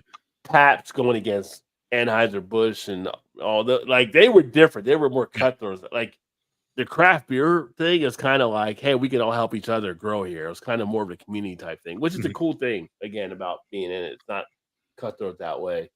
Hopped Up said beer is beer. Well, kind of. There's some beer though. It's kind of like I'll pass on that one. Like I'm in some ways like, what beers do you have? I'll just get a Coke. Like I don't even drink their beer because like it's like you're in a place and like, oh, we got Bud, Pabst, or whatever. Like, yeah, I'll just take a Coke or whatever. Not that I wouldn't drink those at other times. It's just sometimes you're like, I'm kind of not feeling those. Emerson says all roads lead to water, and the water is fucking Jaws. I got a thing. I got a What- thing. You got a thing. I got a thing. And Aubrey, well, hold on. Aubrey said, I wish I had a brewery with an Uber distance from my home. Yeah, Uber definitely changed things, right? Because now you can just Uber in safety. You don't have to worry about driving. And Oh man, sorry, Yeah. man. I got breweries walking distance. yeah, I got those too. I got a I tap don't have house like a walking block. distance, I got a unfortunately. tap house a block over. So Yeah. yeah. All right, Mal, what you got there? I am finishing strong today. This is a collaboration between Phase 3 and the brewery, which is Oh, Ooh, that's too BRY. good. Yeah. This is a collaboration called Curvy Tuesday. It's a donut-inspired imperial stout with coconut, chocolate, and vanilla, and it is a 13%. So I'm Nice, finishing strong. Nice. But I want to say a little bit about this collaboration thing and how I got this can of beer. So my physical therapy is in Barrington. I live in Vernon Hills. So I pass through Lake Zurich on occasion when I'm driving to and from, and phase 3 is in Lake Zurich. So I was coming back from physical therapy and I stopped in at phase 3, and they were only open for another 20 minutes, but they recognized me. They knew me because I stop in often enough, you know. And we got chatting, and they said, "Oh, hold up, before you go, we want you to take some beer." And I said, well, I was going to buy a 4-pack, and they said, "Oh, no, we got you." And so they went in the back, and they gave me. That's like 3 favorite words for any beer Yeah. drinker. We got you. We got you. So they gave me 2 4-packs because I was talking to them about some of the styles that my staff likes. Mhm. And apparently they were like, "Oh, well, we got some of those." So they packaged up some of the beers that my staff would like. And then they threw this can in at the end, this collab one. And they were like, "No, this one's just for you. You need to try this. I think you're really going to like it." So I have not tasted this yet, but I have had it for a few weeks in the fridge. I did allow it to warm up a little bit. I was going to say, did you let it warm up? Okay. I did. Okay. Yeah. I brought it up the last time I came up. That's why I didn't have to run downstairs for another beer. I wanted it to sit for a minute. So... And it smells like a coconut donut. Like, honestly, that's nice. literally the scent. But have you ever done Dunkin' Donuts, the old-fashioned donut? Yeah.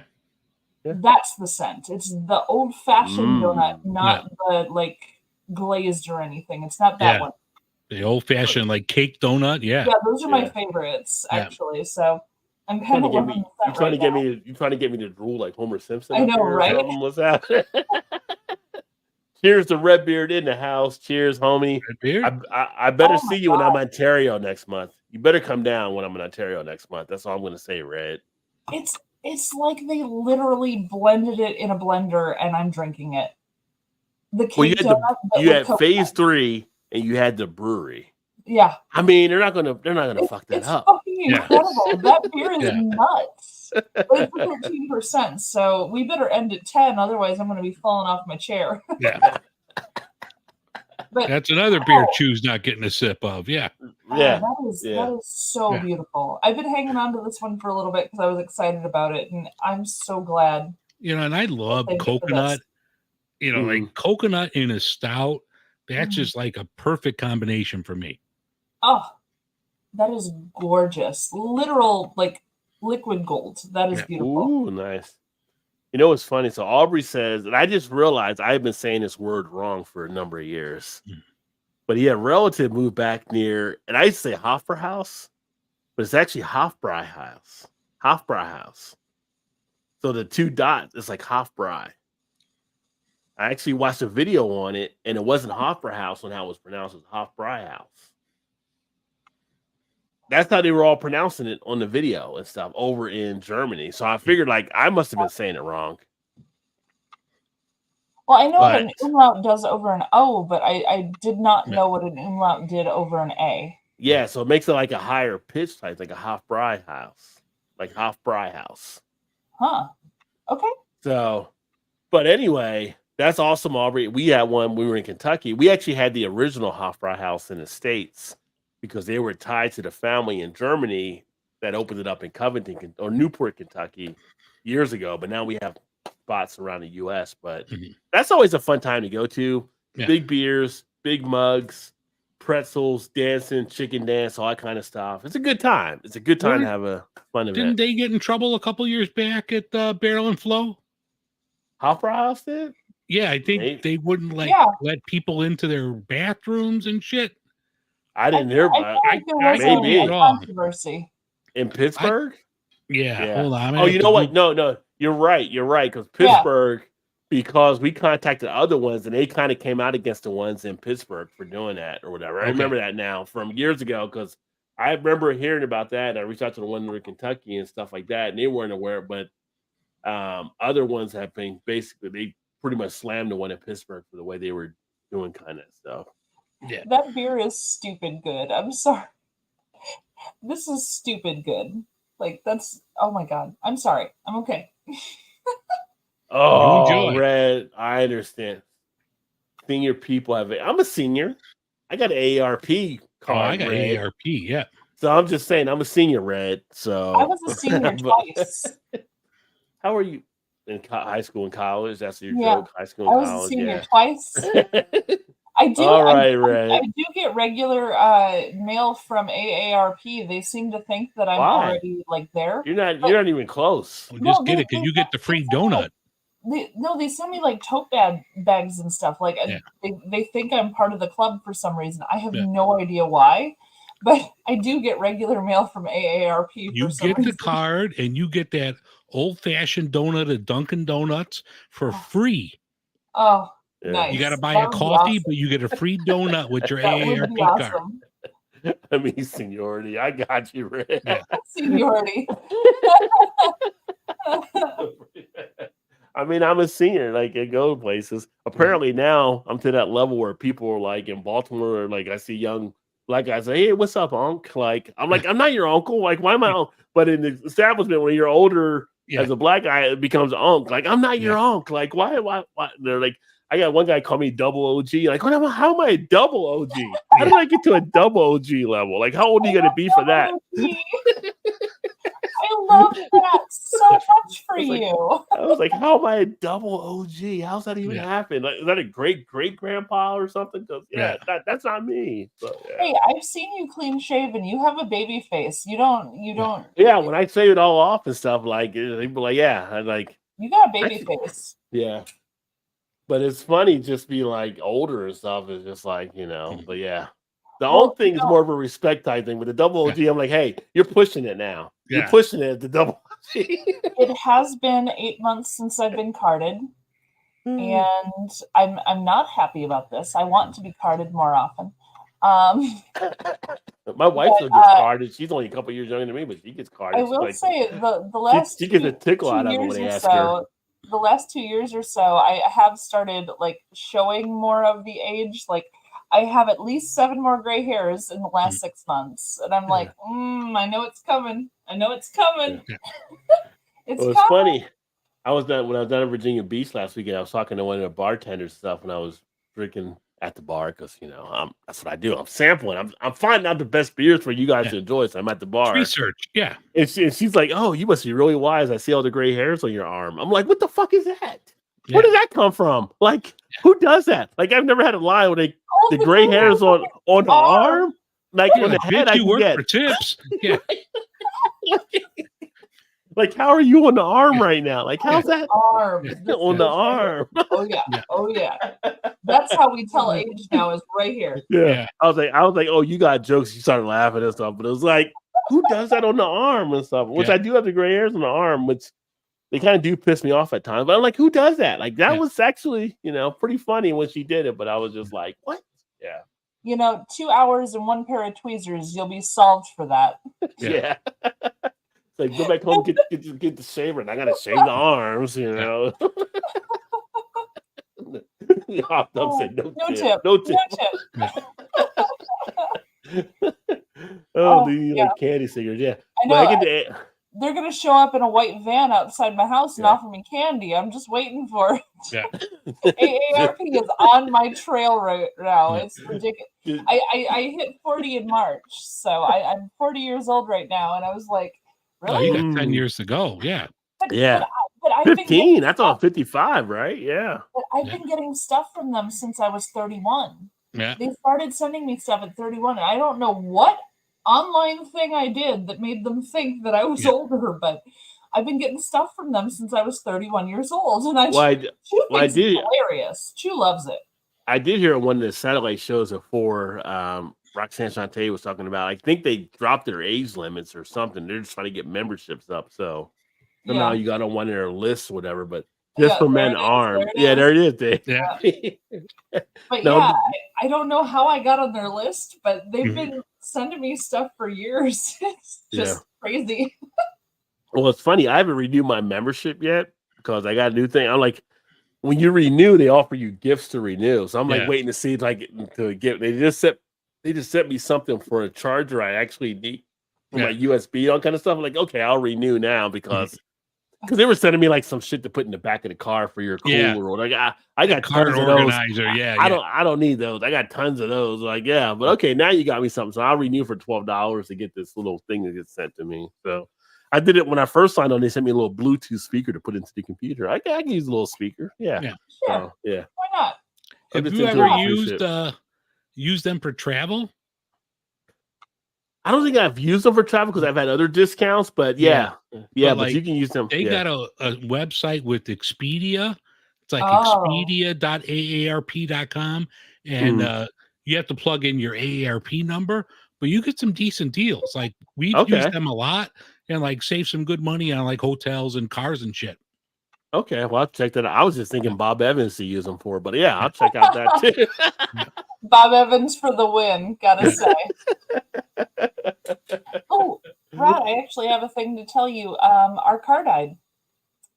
What do you mean it died? Like you're just kaput? So yeah, we had a 2012 Dodge Journey, and that vehicle has carted around more beer than most civilian vehicles ever will.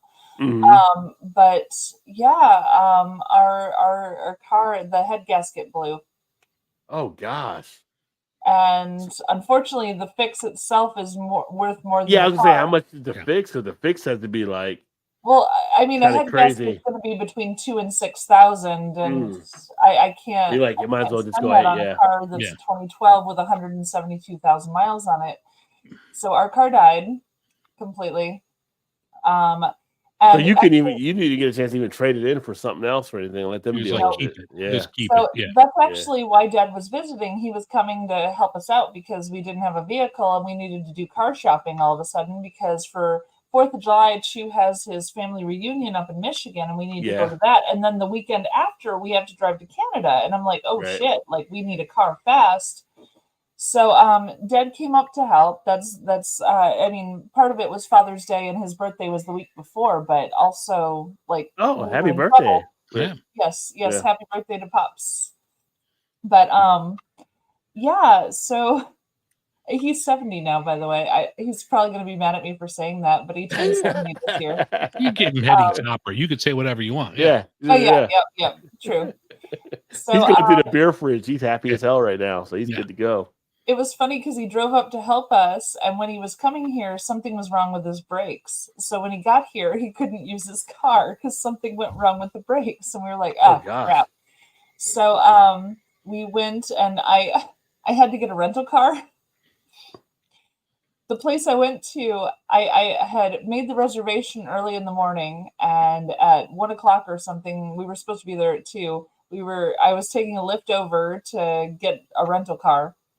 They called me while I was in the lift over, and they said, "Oh, we don't currently have any cars like what you asked for." I was like, "Well, it's funny because your website said those were available, and that's what I tried to reserve." And they said, "Yeah, right now we only have 2 things." And I said, "Okay, what are those?" And they said, "Well, one of them is a Ford Transit 10-passenger people mover van. And the other one is a pickup truck."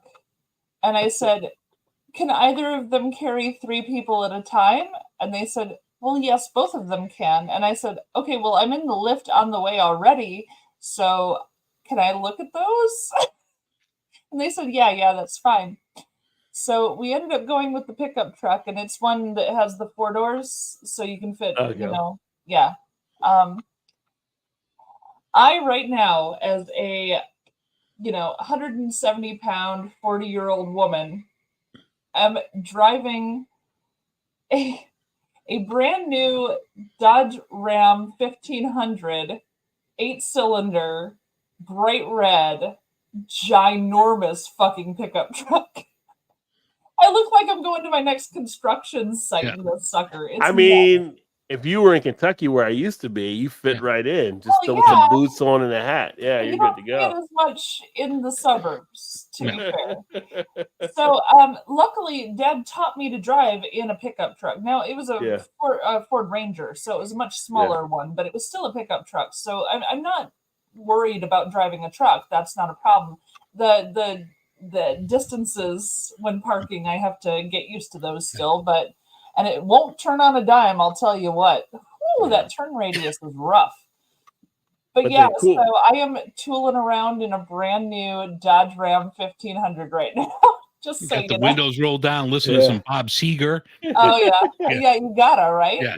So But I the- mean, I have it until next week. I rented it for a week, but and they did honor the price for my reservation, which was really nice because this Yeah. truck probably would have cost a lot more than what I was trying to get a Kia Soul, like literally. I was trying to get just a little ship box to get me little through until I hamster could get a car. Little right? hamster car. Yeah. Um, But the so but the cool thing about having a pickup truck is like you can always get out and be like, what we got going on here? Not here, but cheer. And Yeah. nobody's gonna say anything because you're in the pickup truck. So yeah, it's just really funny seeing me tooling around in this ginormous truck. It's made for towing. Like it's made for heavy duty stuff. And I'm just like, wow, there are so many buttons for trailer and four-wheel drive and all this stuff. I'm like, I don't need any of that right now. So Hopped yeah, up I thought just you'd for find men. that interesting. Oh, I thought that was very amusing. Yeah, just for men arms. That might be a good marketing employee there, apparently, because some bartenders look at your arms now when you're actually there. Yeah, Yep.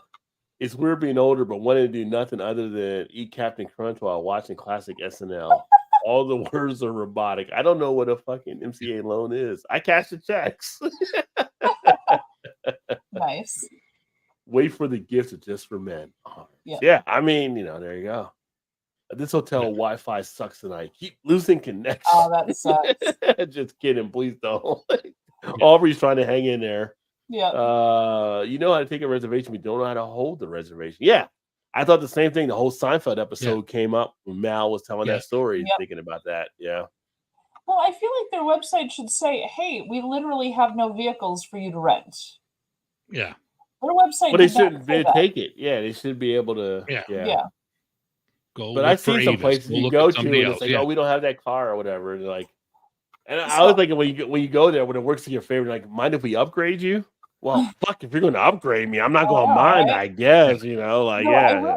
I will say I took a look at the Ford Transit 10-passenger people mover van, and I realized I couldn't even fit that in my driveway. It would have been No. out in the street. I was like, no, I can't use that. But the truck does fit in the driveway, so we're Right. safe. But Yeah. I was just like, what the fuck? But the 10-passenger van would have been fun to drive around the schools just giving out candy and see who notices. Yeah. No, it has windows. You're allowed to give candy from the ones with windows. If Okay. you don't have windows, that's the ones that you're not supposed to give candy from. You could have put gone a- between like hotels and got tip money. I know, right? put a paper over the windows and they're like, who's in that van? Like they're Yeah. giving out candy. But yeah, so it's just kind of funny because this truck, it's almost, well, not with my spine the way it is, but you almost need a running start to get up into it Yeah. because it's so high up off the ground. And I'm like, they didn't give you a step or anything. There's You get a little it's really stool or hard whatever. for me to get Yeah. into with my back the way it is. It's- I'm It's having like a when I hard went- time. So we drive like a Grand Cherokee. Yeah. And we go to New Jersey. My mom, she's short. She's 5'3", 5'4". I don't even know. She's just short. And it's kind of like she kept saying, like, you need to get a step stool. We didn't finally got a step stool off of Amazon or whatever. So she had to get a step stool to get into the Jeep Grand Cherokee. So it's kind of Yeah. like that's what you need for some of them out there as well. Well, depending, but- I'm 5'9", so I'm not short necessarily. I'm average height, yeah, But I have to fight to get up into this car and yeah. or this truck. Like you gotta move upwards to get there, and Yeah. it's been a bit of a battle, I will admit. So Well, you don't have the cowboy boots, so you give it up I'll a little tell bit you of height. fucking great stereo though. Gotta Mm. say the stereo in there. Really good. Yeah. That bass Yeah. when you crank it up, yeah, that's a good stereo. That bass to that Toby Keith that comes through. Yeah. Admittedly, Luckily, I've had it on the classic rock channel since I got Oh, it. yeah. but, Some Leonard Skinner. Yeah. Oh you've yeah, got a get, lot- get yeah. a little Leonard Skinner going. I've had Yeah. a little Hotel California happening Roll- in there. Oh yeah. rolling through, playing a little Kansas. Yeah, Yeah. yeah. No. I've got the classic rock bug Yeah. going, and everything's good. But You know, you got it for a week, so next week your hair will be like feathered, like Farrah back in the I day. know, right? I'm gonna have to get a new haircut to Yeah. do kind of a Daisy Duke style or something. Get that feathered '70s thing going. Oh shit! But yeah, it's been an adventure driving this thing. It does have a backup camera though, which I love. Oh, I've yeah. never Those had are a nice. backup camera before. Yeah, we got that. We got that on the Jeep. Yeah. I can parallel park it though. Gotta say, damn good parallel parker right here. Beautiful. Oh, working a big old pickup truck. Mhm. So yeah, I've Alright. gone back to my roots where I learned to drive was a pickup truck. Now I'm back in one, and there's a Yeah. little part of me that's like, this ain't so bad. Maybe I'll pick one up. I don't know. Yeah, and all of a sudden, Mal's got a new affiliation for Yellowstone. Exactly. Yeah. I will say that- the gas mileage is not pleasant though. No, It's and that truck what, it will not be good. 18 miles to a gallon right now. Yeah. That's rough. That's one thing I don't miss about being remote. I don't have to worry about driving and spending for gas. I mean, luckily, I don't have a long. It's a half-hour commute, so it's not that bad. But yeah, I can see where this would be a bit of a gas guzzler for me. But I Yeah. need something big enough to transport beer, like Yes. kegs and cases. I need something big enough for that. So, and not to mention that Chu and I are outdoorsy too. So we do a lot of camping and like have the full gear setup and all that. So I have to take that into account. Yeah. Was that a ghost or was that Chew? No, that is my cat Sammy, who has decided that the wall offends her, and she's just sitting there at the wall going I'm surprised Moira hasn't come in. just on the wall. She found the wall offensive and decided to scratch at it for a moment, and then she just looked at me like, "What?" It was a nails on chalkboard sound, which was unpleasant. Don't do it again. Meow. All right, y'all. Well, I guess we'll go ahead and get up out of here, 11:03. So thanks for everybody that definitely tuned in and great fun. And hopefully next week Mal will have a new car she'll be telling us about, or Fingers an crossed. idea of a new car. Yeah, she might have the little hamster car there from Kia. Was it Soul? No, you were just trying to rent the Soul. You don't want a Kia I was Soul. just trying to though. rent one. I just Yeah, needed yeah. something to get me around until I could actually shop and find another car, right? Yeah, So yeah. yeah, but I happened to get a ginormous pickup truck. Yeah. I feel Yeah. like I'm late to my construction site right now. Well, unfortunately, yeah, that sucks. So It's kind of fun to drive. I haven't driven one in a while. yeah. With that being said, we will get up out of here. Thanks for everybody that tuned in. Make sure to check out Dave here, Beer in Front, at some point now, and Perfectly Me Crafts. But she's here on Thursday nights with us. Yeah. But Yes. I think There will be a some day where point- I get the channel back going. I swear. It's going to happen. I just don't know how or when. it'll that is probably be my footage. It'll probably be footage from us getting together next month up in Next one, Ontario. yeah, it'll probably be Right. that. You know, that'll be an easy way to do it. Yeah. I haven't even posted my footage from the Chicago one yet. I need to post that. That was last to the year. event. I know. I haven't posted it yet. I still have all that footage. It's terrible. I don't even know what to tell you on that because that I was a while know. I ago. know. It's terrible. I'm going to have to lead up to the event in Ontario for that. Like, put all that out just before or something. Remind everybody how fun it was just before we all get together. Right. Yeah. That being said, we'll sign off. Give me one or two. One or two.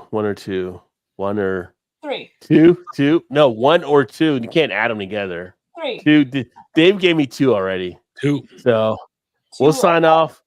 We'll sign off with number 2, and we will catch you guys next week. Yeah, is Rick there, please? Yes, it is. There have been many times you and I have gone round and round, and we've bled the same blood in the same muds. But this time it's all about business, Jack.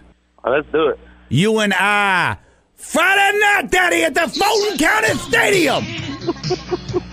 The Great American Bear. Dusty rides on the edge of a lightning bolt with a silver saddle, Daddy. Now you come on down there with your limousine and your horsemen. Bring your A-game. Yeah, is Rick there, please? This is. It's time for you to meet your maker in the American Dream. Dusty Rhodes is up for the challenge. I think the American Dream's barking up the wrong tree. We'll see if your blood is as red as mine, Mr. Flares. We will find out indeed, sir. That's right, find out in Flint. You a yellow dog. You hung your phone up on me. May I take a message? Yes. Tell him this is Big Dust, the American Dream. Big Duft, the American Dream? Yes, ma'am. Are you a friend of his? More of a nemesis, I guess you could say. Are you Bob Klepak's friend? I do not know who this Klepak fella is. All I know is that the other night, when Rick hit me from behind, I saw where the line was drawn, and now... Friday night at Starcade! Myself! Hey! Where did you go, baby doll? That bicycle! He's got a bicycle!